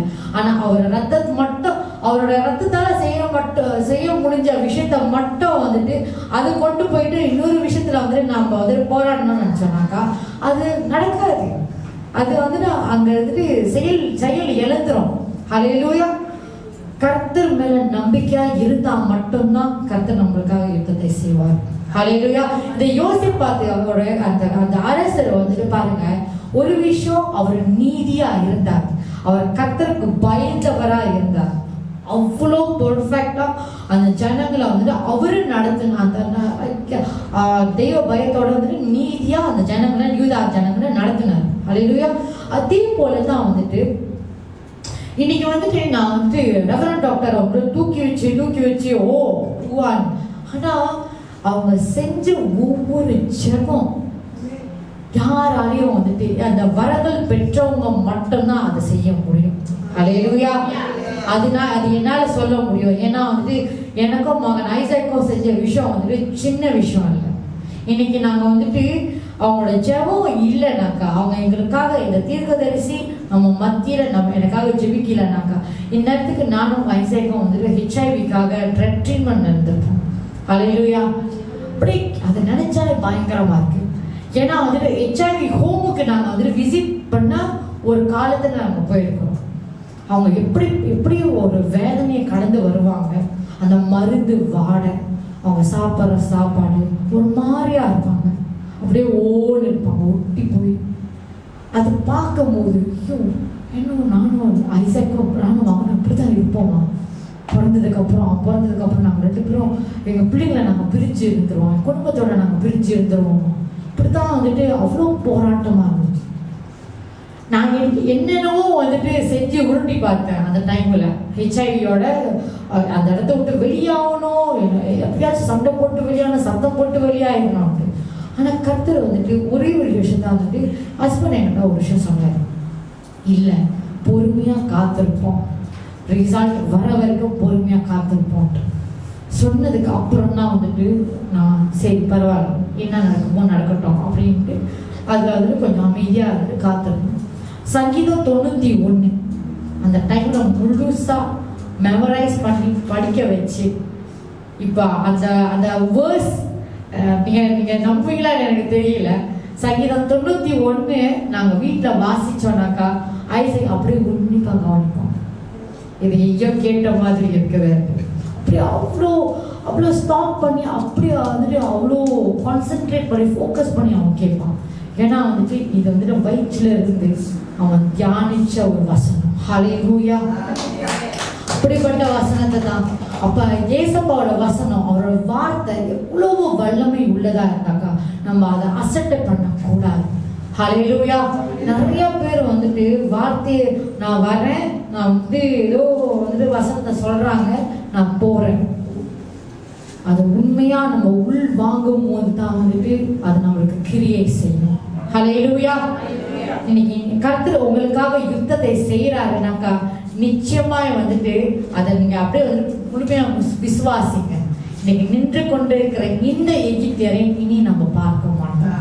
இதை போராட்டம் பண்ணுகிற இந்த பிசாசனவனுக்கு நான் எதிர்த்து நிற்க போறேன். ஹல்லேலூயா.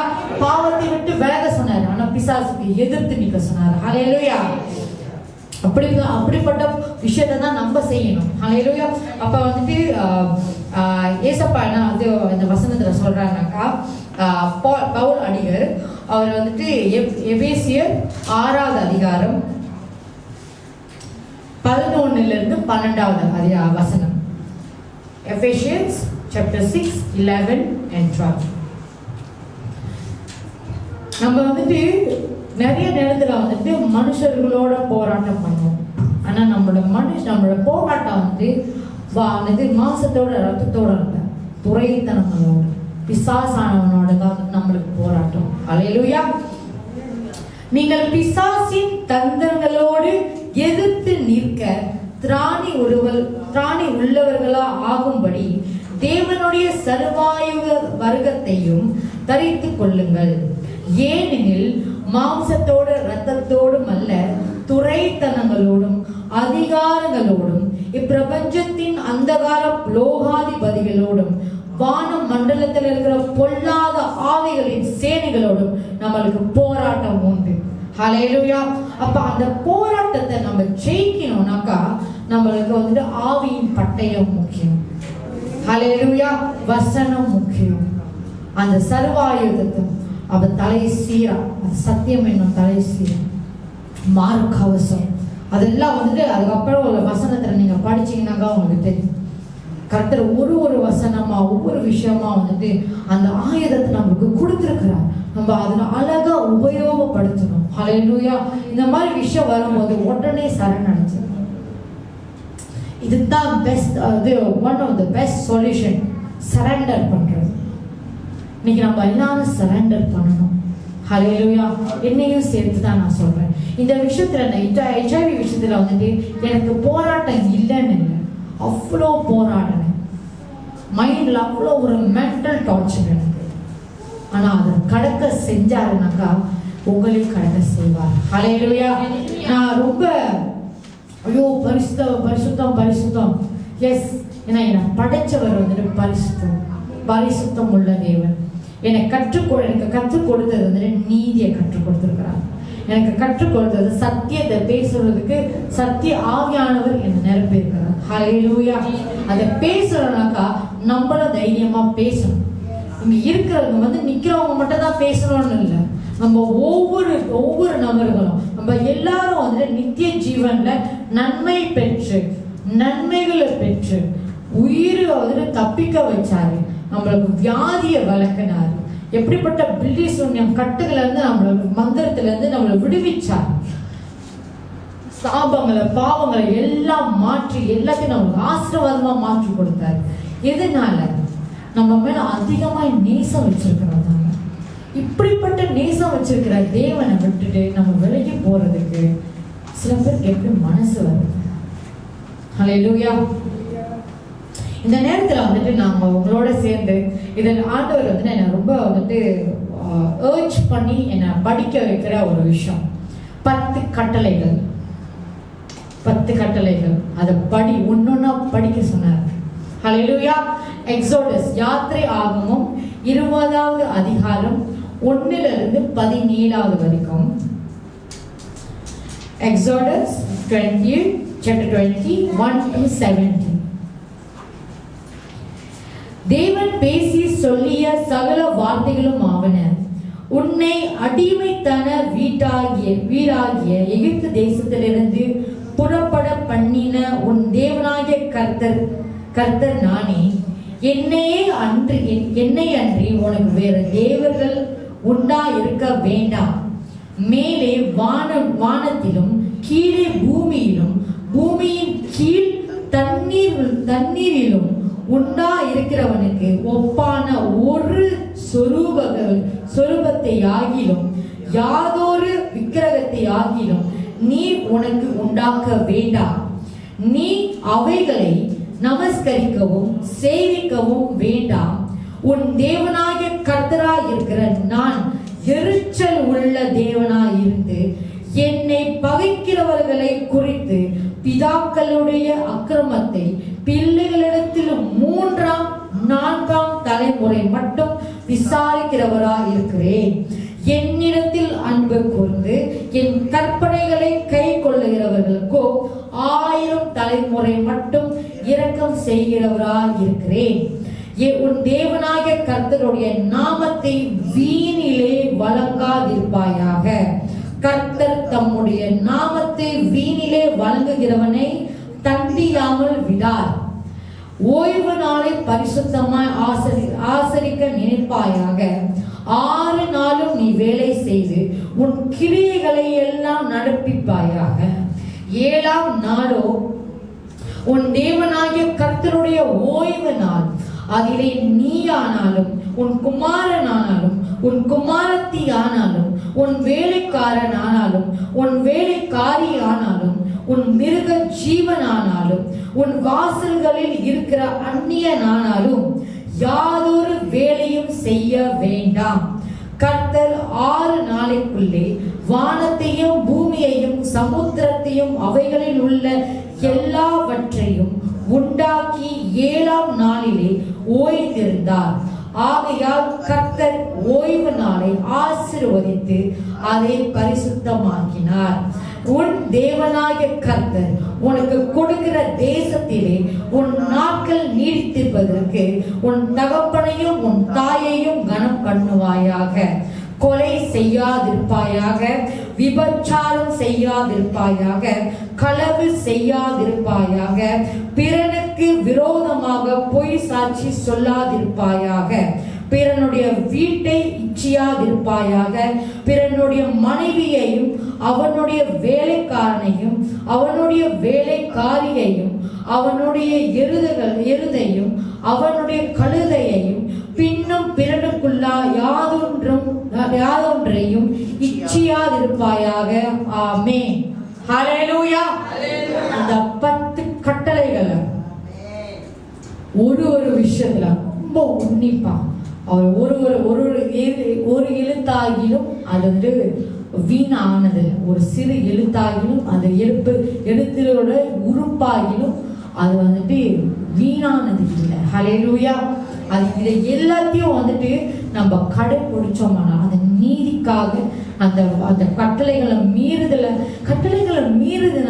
மீறுதல் நடந்ததுனால தான் ரெவரண்ட் டாக்டர் அவங்க 2 குழந்தைங்களை அவங்க இழந்து அவங்க தலையில ஒரு பெரிய பிரெயின் சர்ஜரியே செஞ்சாங்க, டியூமர். அவங்கள பார்த்து அவங்களோட சாட்சியை கேட்டு நம்ம என்ன பண்ணி கொண்டு இருக்கிறோம். ஹல்லேலூயா. நம்மளுக்கு அவமானமா இருக்கிறது முக்கியமா இல்ல உடனே ஏசப்பாவை பாதத்துல வந்து சரணடைகிறது முக்கியமா? ஹல்லேலூயா. நம்மளுக்கு அவமானமா இருக்கும்னு நம்ம நினைச்சோம்னாக்கா பிற நம்மள தப்பா நினைப்பாங்க, அவமானமா நினைப்பாங்க. இது வந்துட்டு நம்ம முதல் விஷயமா நினைச்சோம்னாக்கா நம்ம எப்படி இறக்கத்தை பெற முடியும்? நிச்சயமா பெற கஷ்டம். அல்லேலூயா. இது முக்கியம். கர்த்தருடைய இரக்கம் முக்கியம். அவர்கிட்ட மன்னிப்பு கேட்கணும். நம்ம செய்யற அநியாயங்கள்லாம் பண்ணிட்டு நான் வந்துட்டு மன்னிப்பு கேட்கணுமா? கேட்கிறேன். நான் செய்யணுமா? செய்யறேன். ஓகே, நான் செய்யறேன். உன் வாயை அடைக்கிறதுக்காக நான் செய்யறேன்றது அது இல்லை. நான் உண்மையிலே அவரை துக்கப்படுத்திட்டேன். நான் உண்மையிலே அவரை அவ்வளோ நோக்கு அடிச்சிட்டேன். அவர் என் மேலே எவ்வளவு அன்பா இருந்தார். ஆனால் இன்னைக்கு நான் அவருக்கு விரோதமாக பாவம் செஞ்சுட்டேன்ற அந்த குற்றம் மனசாட்சி மனஸ்தாபத்தின் கண்ணீர். ஹல்லேலூயா. அது நம்மளுக்கு தேவைங்க. அந்த விபச்சாரம் செய்த அந்த ஸ்திரீயும் அப்படிதான். அந்த மனஸ்தாபத்தின் கண்ணீர்ல தான் ஏசப்பா நான் பாவத்தை மன்னிச்சுட்டேன், நீ எப்படி வேணாலும் இருந்துட்டு போ அப்படின்னு சொன்னேன். இனி பாவம் செய்யாதிருப்பாயாக. ஹல்லேலூயா. இனி பாவம் செய்யாதிருப்பாயாக. அதுதான் அவர் கடைசியா சொல்லிட்டு அனுப்பினார். ஹல்லேலூயா. அப்ப நம்ம எந்த அளவுக்கு எச்சரிக்கையா இருக்கணும்.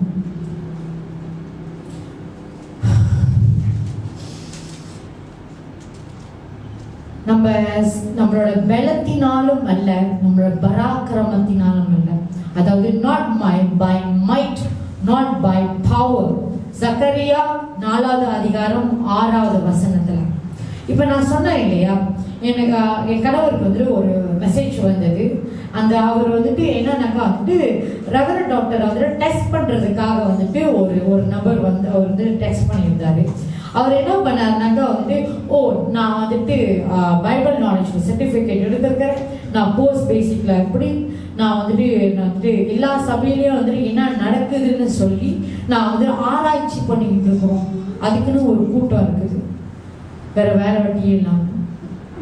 ஹல்லேலூயா. ஒரு கூட்டம் இருக்குது. அது இந்த கூட்டம் ஒரு சபையில என்ன குறை இருக்குது, அவங்க ஏன் அப்படி பிரசங்கம் பண்றாங்க, அப்படி அவங்க ஏன் அப்படி வார்த்தை கொடுக்குறாங்கன்றது எல்லாமே வேற வேலையே இல்லாம அவ்வளோ வெட்டியா இந்த வேலையை செஞ்சுக்கிட்டு இருக்கிறாங்க. ஆனா எங்கே பேச ரொம்ப பிஸி. ஹல்லேலூயா. நம்ம ஒவ்வொரு ஆத்மாவுக்களை சேவ் பண்றதுல, ஆத்மாவை சேவ் பண்றதுல நம்ம ரொம்ப பிஸி. நம்ம அதுக்கு முன்னாடி அதுக்கெல்லாம் டைம் இல்லை. நீ எவ்வளவு வேணாலும் ஆராய்ச்சி பண்ணிக்கோ, எவ்வளவு வேணாலும் ஆராய்ச்சி பண்ணிக்கோ. NJPH மாதிரி ஒரு சபை, ஒரு ஆலயம் கிடைக்காது. ஹல்லேலூயா. ஹல்லேலூயா.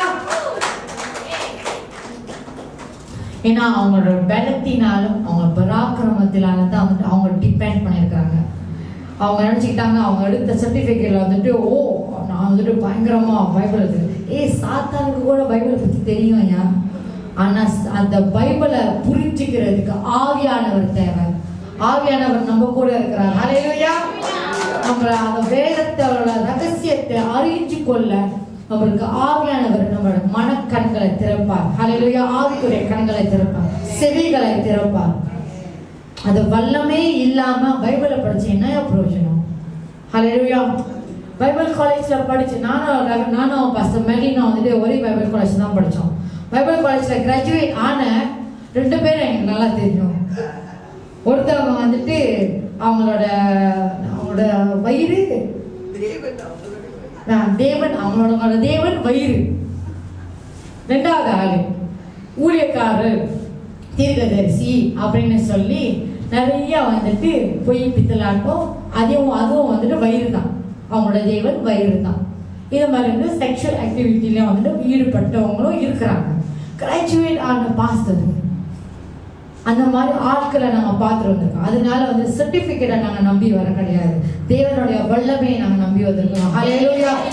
எங்களை விசேஷமாய் அவர் தெரிந்து கொண்டு பிரித்து எடுத்திருக்கிறாரு. NJPHக்குள்ள இருக்கிற நிலை நிறுத்துக்கிறதுக்கு நாங்க இவ்வளோ பாக்கிய முடியல. ஹல்லேலூயா. கர்த்தர் ரொம்ப ஆசீர்வாதமானவராக இருக்கிறார். ஆசீர்வதிக்க அவர் வல்லமை உள்ளவராக இருக்கிறார். ஹல்லேலூயா. இயேசுவும் பாடுகள் பட்டார். அவரோட யுத்தம் எப்படி இருந்துச்சுனாக்கா கெத்சமனி தோட்டத்துல. ஹல்லேலூயா. அப்படியே ஒரு போராட்டம், அவர் மாம்சத்துக்கும் அவரோட ஆவிக்கும் ஒரு போராட்டம். நம்ம படிப்போமா? மத்தேயு 26 28வது அதிகாரம் 18வது வசனத்துல, அப்பொழுது இயேசு சமீபத்தில் வந்து அவர்களை நோக்கி, வானத்திலும் பூமியிலும் ஓகே சாரி நான் சலாவ படிச்சிட்டேன். லூக்கா 22வது அதிகாரம் 42வது வசனத்துல, பிதாவே உமக்கு சித்தமானால் இந்த பாத்திரம் என்னை விட்டு நீங்கும்படி செய்யும். அவருக்கு அந்த பெட்டல் நடந்திருக்குது, அவருக்கு வந்து அந்த யுத்தம் நடந்துட்டு இருக்குது. ஹல்லேலூயா. ஆனாலும் அது அடுத்த வார்த்தை அவர் சொல்றாரு, ஆயினும் என்னுடைய சித்தத்தின் படி அல்ல, உம்முடைய சித்தத்தின் படியே ஆக கடவுது என்று ஜெபம் பண்ணினார். ஹல்லேலூயா. அவருக்கு அந்த மாசத்துக்கு அந்த ஆவிக்கு வந்து அவ்வளோ ஒரு போராட்டம், அவ்வளோ அந்த பெட்டல்ல அவர் இருந்தார் அந்த டைம்ல. ஆனாலும் அவர் எப்படி ஒப்பு கொடுத்தாருனாக்கா, அவருடைய சித்தம், பிதாவுடைய சித்தத்துக்கு ஒப்பு கொடுத்திருக்கிறார். ஹல்லேலூயா. அதனாலதான் அந்த சித்தத்தை நிறைவேற்றும்படிக்கு அந்த போராட்டத்தை அவரை ஜெயித்ததுனாலதான் மத்தேயு 28:18 வந்துட்டு, அப்பொழுது இயேசு சமீபத்தில் வந்து அவர்களை நோக்கி, வானத்திலும் பூமியிலும் சகல அதிகாரமும் எனக்கு கொடுக்கப்பட்டிருக்கிறது. Because he has won the battle. அவர் அந்த யுத்தத்தை ஜெயித்தார், மரணத்தை ஜெயித்தார். அவ்வளோ போராட்டம் அந்த கெத்சமனே தோட்டத்துல இருந்து அவர் காட்டி கொடுக்கிற அந்த டைம்ல இருந்து அவருக்கு ஒவ்வொரு விஷயம் வந்து அவர் நேரிடுது. அந்த அடிக்கப்படுறாரு, அந்த சிலுவையில அறையப்படுறாரு. இதெல்லாம் வந்துட்டு சகிச்சுக்கிட்டு நம்மளுக்காக சகிச்சுக்கிட்டு அவர் எல்லாத்தையும் கடந்து வந்து அந்த சிலுவையில யார் ஜெயித்தாருனாக்கா, அவரை ஜெயித்தாரையா, அந்த போராட்டத்தை அவரை ஜெயித்தாரு. அதனாலதான் வந்துட்டு சகல, அவர் கடைசியா அவர் அந்த வார்த்தை சொல்றாரு பாருங்க, சகல அதிகாரமும் எனக்கு கொடுக்கப்பட்டிருக்கிறது வானத்திலும் பூமியிலும். அவருக்கு வந்துட்டு அந்த ஜெயித்ததுனால, அப்ப நம்ம ஜெயிக்கிறதுக்கு அவர் பலன் கொடுக்கிறார், அந்த வல்லமை கொடுக்கிறார். நம்ம கேட்க வேண்டிய ஒரு விஷயம் என்னன்னாக்கா, பாவத்தை மேற்கொள்ளுகிற வல்லமை எங்களுக்கு தாங்கப்பா. ஏன்னா பாவத்தை மேற்கொள்ளுகிறதுக்கு என்னால என்னோட சொந்த மாம்சத்தினால பலத்தினால முடியல. ஆனா கர்த்தருடைய ஆவியானவர் எனக்கு அந்த வல்லமையை தந்து அந்த பாவத்தை மேற்கொள்ளுகிறதுக்கு பலனை கொடுக்கிறார். ஹல்லேலூயா. அது நம்ம கேட்கணும். அது நம்ம கேட்காததுனாலதான் பிசாசுக்கு நம்ம ஈஸியா எனக்கு கொடுத்துருது. ஹல்லேலூயா.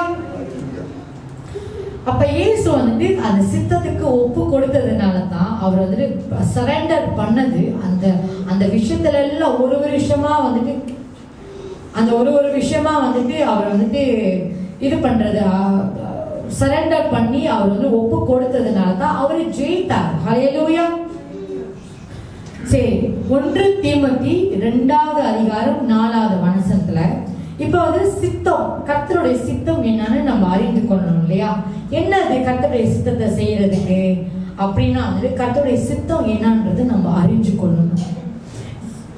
1 தீமோத்தி 2வது அதிகாரம் 4வது வசனத்துல, எல்லா மனுஷரும் ரட்சிக்கப்படவும் சத்தியத்தை அறிகிற அறிவை அடையவும் அவர் சித்தம் உள்ளவராக இருக்கிறார். ஹல்லேலூயா. எல்லா மனுஷரும் ஒருத்தரை விடாம அவர் வந்து என்ன சொல்றாருனாக்கா, ரட்சிக்கப்படணும், சேவ் ஆகணும், அவர் ரத்தத்துல கழுவப்படணும், மனம் திரும்பல் ஆகணும். அதுக்காகத்தான் வந்து அவர் சித்தமா இருக்கிறார். 2 பீட்டர் 3வது அதிகாரம் 9வது வசனத்துல நம்ம பார்த்தோம்னாக்கா, தாமதிக்கிறார் என்று சிலர் எண்ணுகிறபடி கர்த்தர் தமது வாக்குத்தத்தத்தை குறித்து தாமதியா இராமல் ஒருவரும் கெட்டு போகாமல் எல்லாரும் மனம் திரும்ப வேண்டும் என்று விரும்பி நம்மேல் நீடிய பொறுமை உள்ளவராக இருக்கிறார். நான் வந்துட்டு இப்ப வந்துட்டு 10 கட்டளைகளை வந்து வாசிக்கும் போது அவர் எரிச்சல் உள்ள தேவனா இருக்கிறார். பிதாவானவர் எரிச்சல் உள்ள தேவன். ஒரு விஷயத்தை நம்ம விரோதமா செய்யும் போது அவர் எரிச்சல் அடைகிறார். அவர் அந்த ஓல்ட் டெஸ்டமெண்ட்ல நம்ம பார்த்தோம்னாக்கா இமீடியட்டா வந்து அதுக்குண்டான ஆக்ஷன் வந்துடும். அதுக்குண்டான அந்த தண்டனை, அதுக்குண்டான அந்த கான்சிக்வன்சஸ் அவங்க ஃபேஸ் பண்ணிடுவாங்க.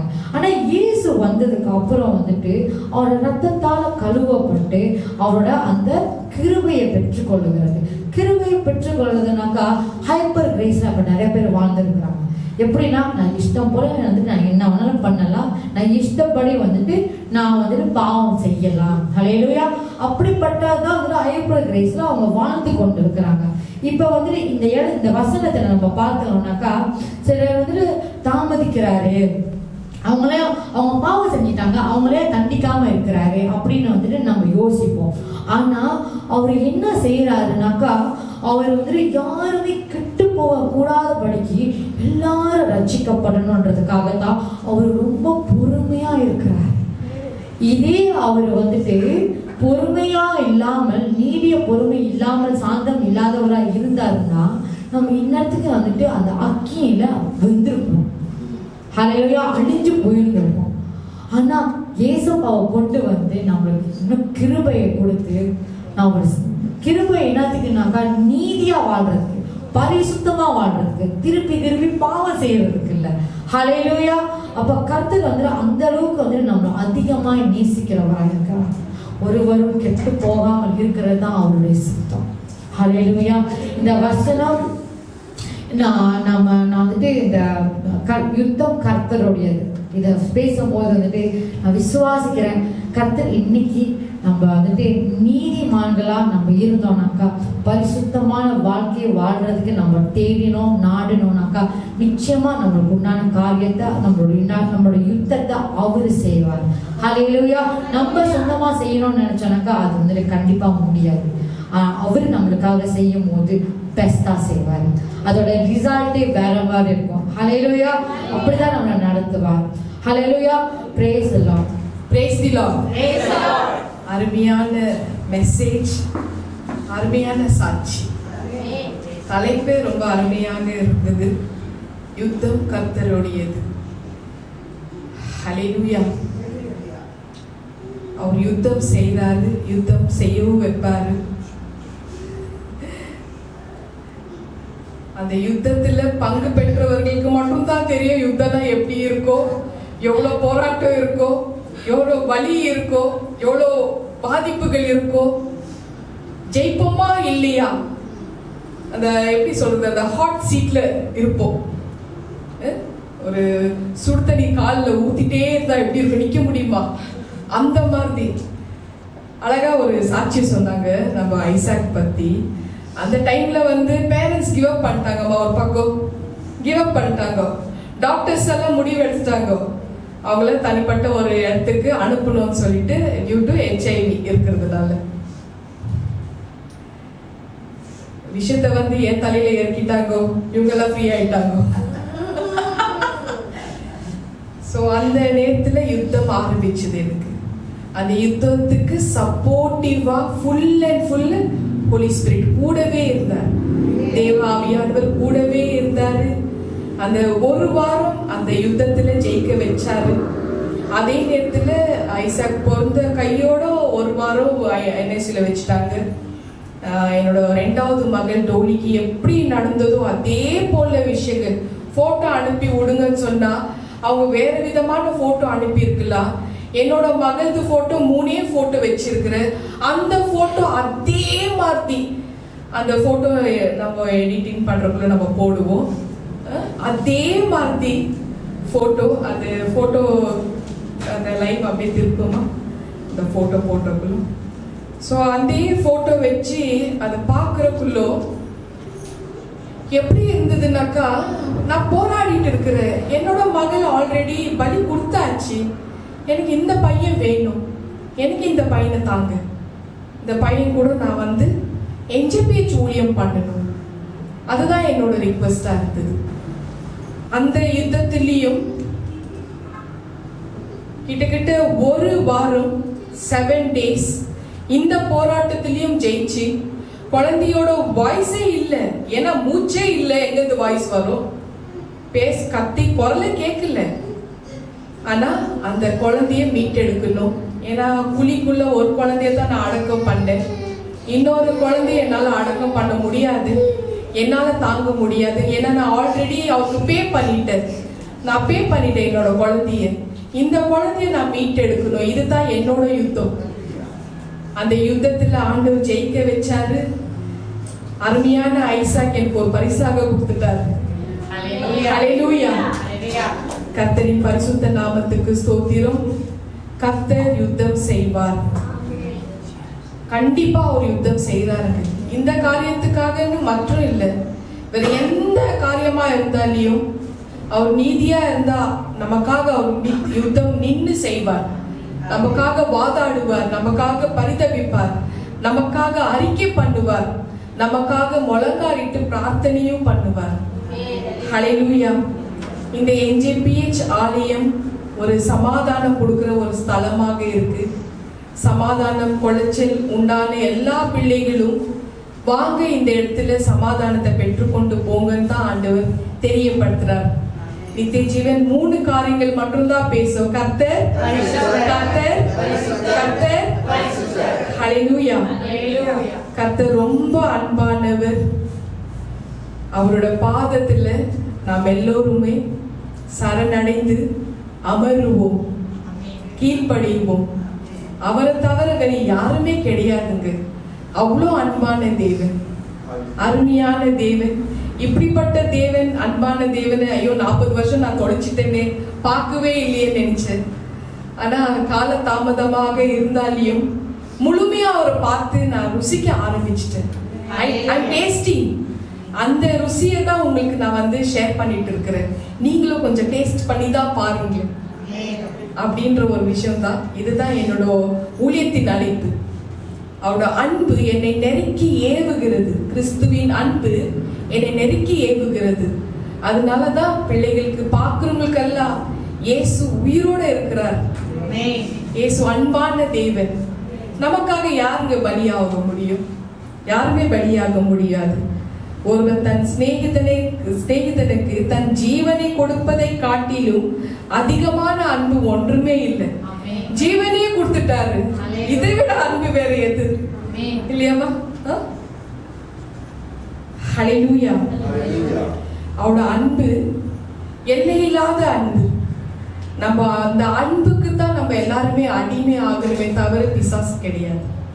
பிசாசுக்கு நம்ம அடிமை ஆயிட்டோம்னா நம்மளோட லைஃபை டிஸ்ட்ராய் பண்ணிடுவான். சமாதான நிம்மதியை கெடுத்து திருடிடுவான். அவன் திருடிட்ட பிறகு எப்படி நம்மளுக்கு நிம்மதியா இருக்கும்?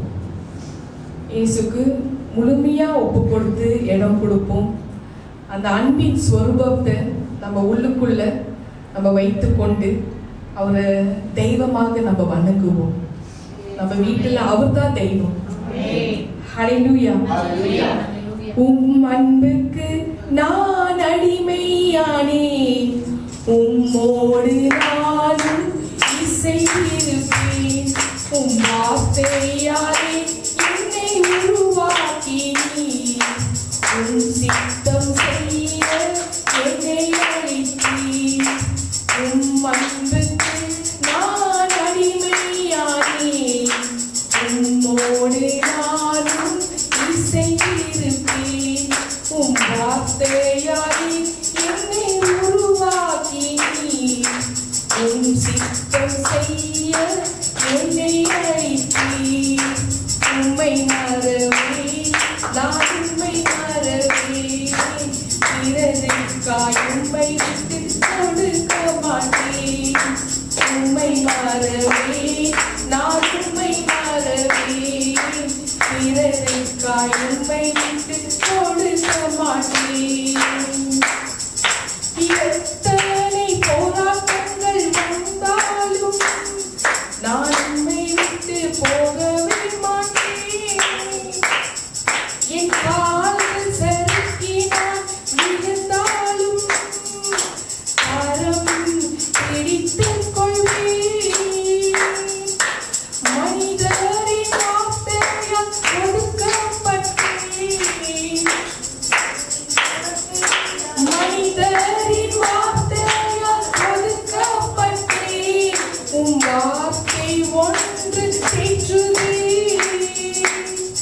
உம் அன்புக்கு அளவே இல்லை, அதை வாங்க போதலையும் இல்லை.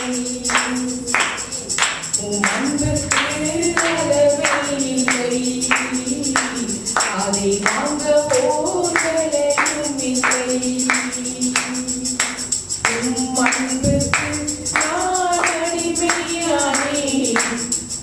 உம்மோடு நானும் இசைந்திருப்பேன். எத்தனை இடர்கள் நேரிட்டாலும் நான் கலங்கி போகவே இல்லை. என் நண்பர்கள் என்னை உதறிட்டாலும் நான் சோர்ந்து போகவே இல்லை. தள்ளப்பட்டதெல்லாம் விழுந்த என்னை,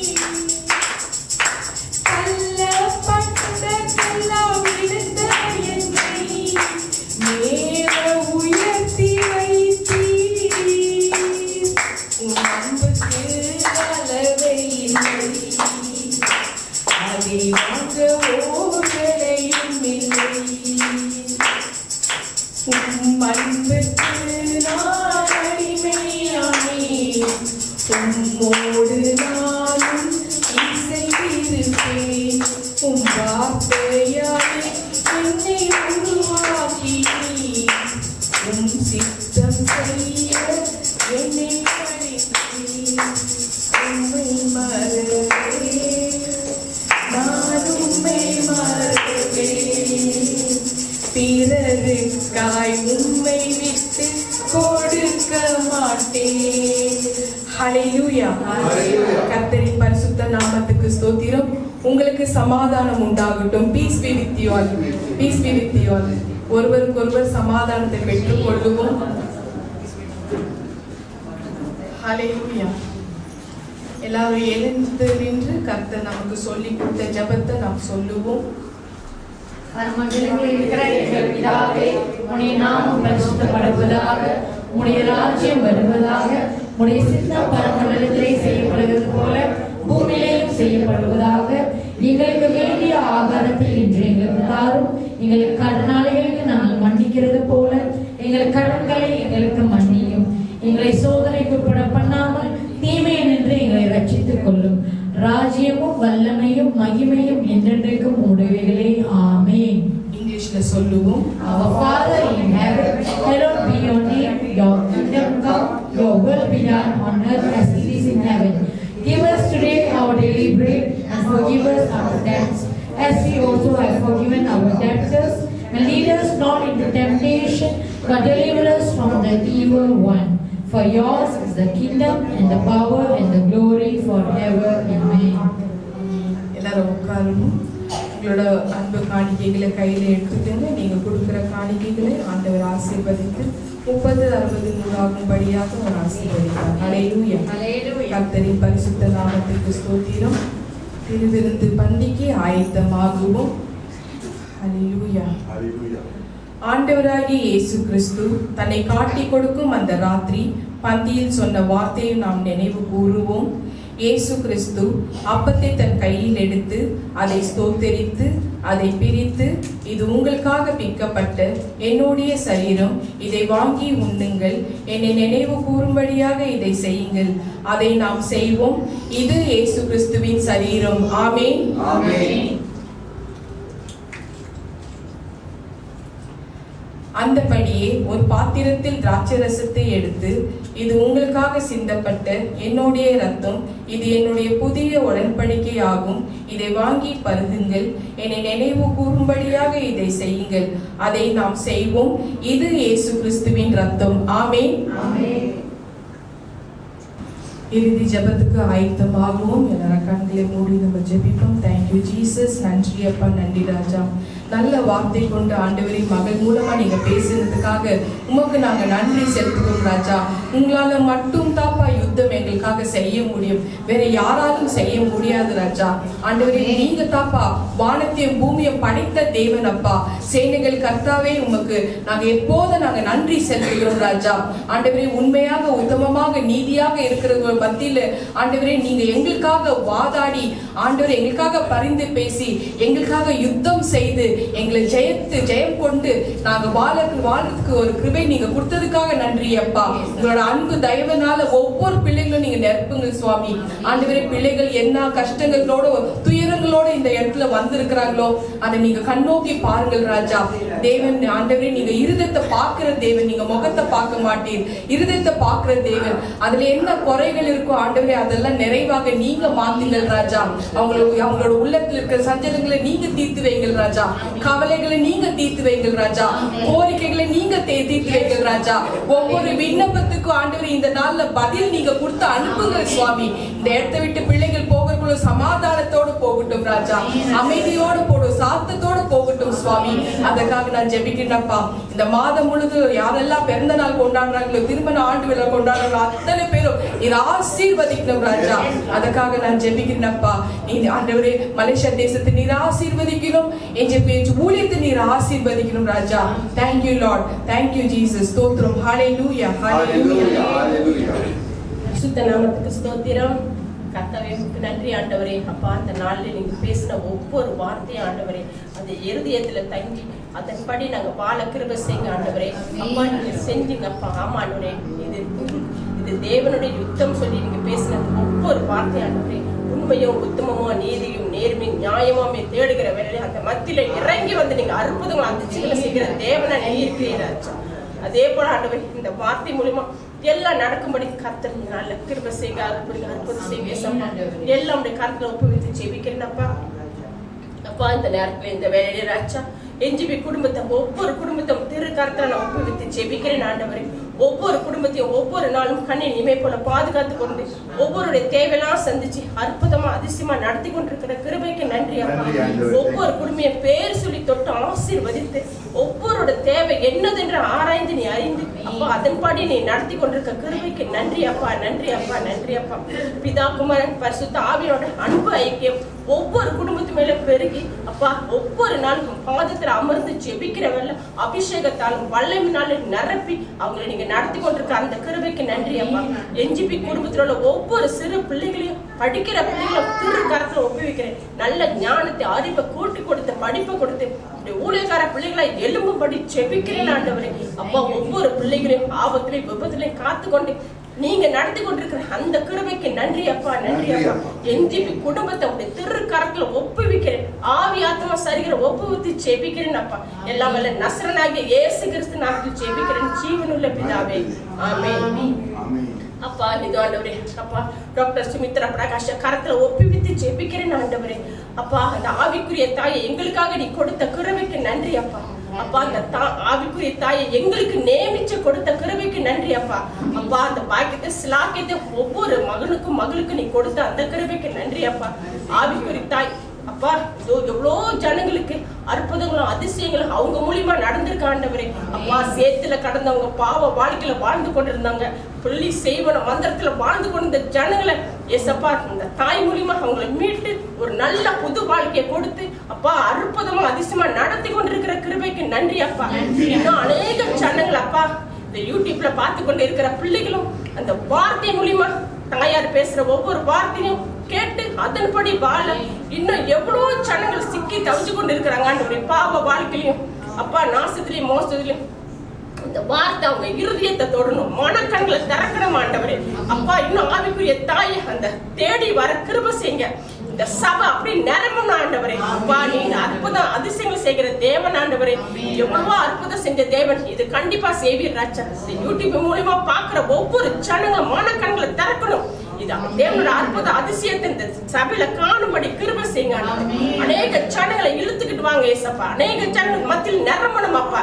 ஏன்னா ஜீவன் உள்ள வார்த்தை, அற்புதமான வார்த்தை ஆண்டவரே. அந்த வார்த்தை கேட்டு எவ்வளவு ஜனங்கள் அற்புதங்கள் அதிசயங்கள் சுகம் பெற்று கொண்டு வாழ்ந்து கொண்டிருக்காங்க ராஜா. இந்த ஆவிக்குரிய தாய் மூலியமா இன்னும் அநேக காரியங்களை செய்ய போறதுக்காக நன்றி அப்பா. அந்த ஆவிக்குரிய தாய்க்கு சந்தோஷத்தையும் சமாதானத்தையும் அப்பா சுகத்தையும் கொடுத்து நோய் நோடி இல்லாத சுகத்தை பலத்தை கொடுத்து நீடித்த ஆயுசை கொடுத்து இந்த தாயார் எங்களுக்கு நீ கொடுத்த அந்த கிருபைக்கு நன்றி அப்பா, நன்றி அப்பா. இந்த வேலையிலே ராஜா அப்பா பிரதரோ கரத்துல ஒப்புவிக்கிறேன் அப்பா. கைட்டு சிற வேலைகள் அவர் செய்யற ஊழியங்கள் அவர் இருக்கிற இடத்துல ஆசீர்வாதமா நீ கொடுத்து அவர் வழி நடத்தி கொண்டிருக்கிற அந்த கிருபைக்கு நன்றி அப்பா. அப்பா, அந்த மகனையும் திருக்கரத்துல ஒப்புவிக்கிறேன். மகனோட திருமண காரியங்கள், வேலை காரியங்கள், இப்படி பல பல காரியங்கள் மகனை ஆசீர்வாதமா நீ வைத்திருக்கிற அந்த கிருபைக்கு நன்றி அப்பா, நன்றி அப்பா. மகள் சேலிய கரத்துல வைக்கிற நல்லா படிப்பை கொடுத்து மகளை செவையான பாதையில நீங்க நடத்தி கொண்டிருக்கிற மகளோட மன விருப்பத்தின்படி இன்னும் அநேக காரியங்களை நடத்தி மகளை பெஸ்டா நீங்க நடத்த போற கிருபைக்கு நன்றி. மகளையும் ஆசீர்வாதமா நீங்க வைத்திருக்க அந்த கிருபைக்கு நன்றி அப்பா. இந்த திரு குடும்பத்தை திரு கரத்துல ஒப்புவித்து ஜெபிக்கிறேன். ஆவி ஆத்மா சரீரம் கரத்துல ஒப்புவித்து ஜெபிக்கிறேன் அப்பா. எல்லாம் நசரனாகிய இயேசு கிறிஸ்து மாத்திரம் ஏறெடுக்கிற ஜீவனுள்ள நல்ல பிதாவே. அப்பா இதோ வேலையில்லாத பிள்ளைகளுக்கு வேலை வாய்ப்பு கிடைக்க, திருமணத்துக்கு காத்திருக்கிற பிள்ளைகளுக்கு நல்ல ஒரு வரன் கிடைக்க, விதவி தாய்மார்களையும் நல்ல ஒரு குடும்பமா வாழ வச்சு கொண்டு இருக்கிற கிருபைக்கு நன்றி. குழந்தை இல்லாத தாய்மார்களையும் ஒரு விசை நோக்கி பாருங்க ஆண்டவரே. எவ்வளவு வேதனையோடு இருக்கிற அந்த தாய்மார்களுக்கு அது சீக்கிரத்துல கர்ப்பத்தின் கனியை கொடுத்து ஆசீர்வாதமா நீ வைத்திருக்க கிருபைக்கு நன்றி அப்பா. போதை பொருளும் மதுபானத்துல சிக்கி தவிக்கிற பிள்ளைகளுக்கு அதுல இருந்து ஒரு விடுதலை கொடுத்து ஒரு புது வாழ்க்கை நீ கொடுக்க போற கிருபைக்கு நன்றி அப்பா. இதோ வயதானவர்களை நினைவு கூர்ந்து ஜெபிக்கிறேன். எவ்வளோ இந்த வயதானவர்களுக்கு அப்பா பிரஷரு, கொலஸ்ட்ரால், அப்பா இனிப்பு நீர் இப்படிக்காக பல விதத்துல அவங்க போராடி கொண்டு இருக்கிறாங்க. காலு கை செயலிழந்து போன பிள்ளைகள் அப்பா அஸ்மா நோயில இருந்து, சாதியில இருந்து, கட்டில இருந்து எவ்வளோ போராட்டத்துல வாழ்ந்து கொண்டிருக்கிற இந்த பிள்ளைகளை அப்பா அவங்கள நீங்க சொகப்படுத்தி தள்ளும்புகளா சொகப்படுத்தி நீங்க பலப்படுத்தி சகாயம் பண்ணி ஒரு ஆரோக்கியத்தை வர பண்ணி காயத்தெல்லாம் ஆற்றி தேற்றி நடத்துங்க ஆண்டவரே. நீங்க சொன்னீங்களா ஆண்டவரே, 5 தழும்புலாம் அவங்க சுகம் பெற்றுக்கொண்டு சுகமா இருக்கும்படி அப்பா நீங்க ஒவ்வொருத்தையும் ஆண்டவரே வழி நடத்துங்க. ஒவ்வொருத்தரும் நோய் நொடியில இருந்து விடுதலை செய்யுங்க. ஒரு அற்புதங்கள் அதிசயங்களை அவங்க காணும்படி கிருபை செய்யுங்க சப்பா. உங்களுடைய கருத்தை நாங்கள் ஒப்புவித்து செபிக்கிறோம் ஆண்டவரே இயேசு நாமத்துல ஆமென். அப்போ இந்த ஸ்ரீலங்கா தேசத்தை ஒப்புவிக்கிறேன். ஸ்ரீலங்கா தேசத்தை காத்து கொண்டு அப்பா அந்த ஸ்ரீலங்கா தேசத்தை அழிவிலிருந்து மீட்டு இந்த ஜனங்களை காத்து கொண்டதுக்காய் நன்றி அப்பா, நன்றி அப்பா. இது அரசாங்க கண்ணிலிருந்து அப்ப உங்களுக்கு தயவு கிடைச்சி இறக்கம் கிடைச்சி அற்புதங்கள் அதிசயங்கள் செய்த தேவனே கோடி நன்றி அப்பா. உண்மை நம்பினங்களை நீ ஒரு பொழுதும் கைவிட்டதே இல்லை ராஜா. உண்மையா உத்தமா நீதியா தேடின ஒவ்வொருவங்களுக்கும் நீ அற்புதமா அதிசயத்தை செஞ்ச கிருபைக்கு நன்றி அப்பா, நன்றி. உயர்த்தி ஆண்டவருக்கு நன்றி செலுத்துவோம். என் ஆத்மாவே கர்த்தரை ஸ்தோத்ரி, என் முழு உள்ளமே அவருடைய பரிசுத்த நாமத்தை ஸ்தோத்ரி. என் ஆத்மாவே கர்த்தரை ஸ்தோத்ரி, கர்த்தர் செய்த சகல உபகாரங்கள் மறவாதே. ஆமேன், ஆமேன், ஆமேன். இயேசு கிறிஸ்துவின் ரத்தம் ஜெயம், இயேசு கிறிஸ்துவின் ரத்தம் ஜெயம், இயேசு கிறிஸ்துவின் கல்வாரி ரத்தம் ஜெயம். இயேசுவின் நாமத்தினால் ஜெபிக்கிறேன் ஜீவனுள்ள நல்ல பிதாவே. ஆமேன், ஆமேன், ஆமேன். நம் கர்த்தராகிய இயேசு கிறிஸ்துவின் கிருபையும் பிதாவாகிய தேவனுடைய அன்பும் பரிசுத்த ஆவியானவரின் அந்யோன்ய ஐக்கியமும் நம் எல்லோரும் கூட சதா காலம் இருப்பதாக. ஆமேன், ஆமேன், ஆமேன். துதி கன மகிமை எல்லாம் கர்த்தருக்கே சொந்தம். ஸ்தோத்திரம். ஹalleluya.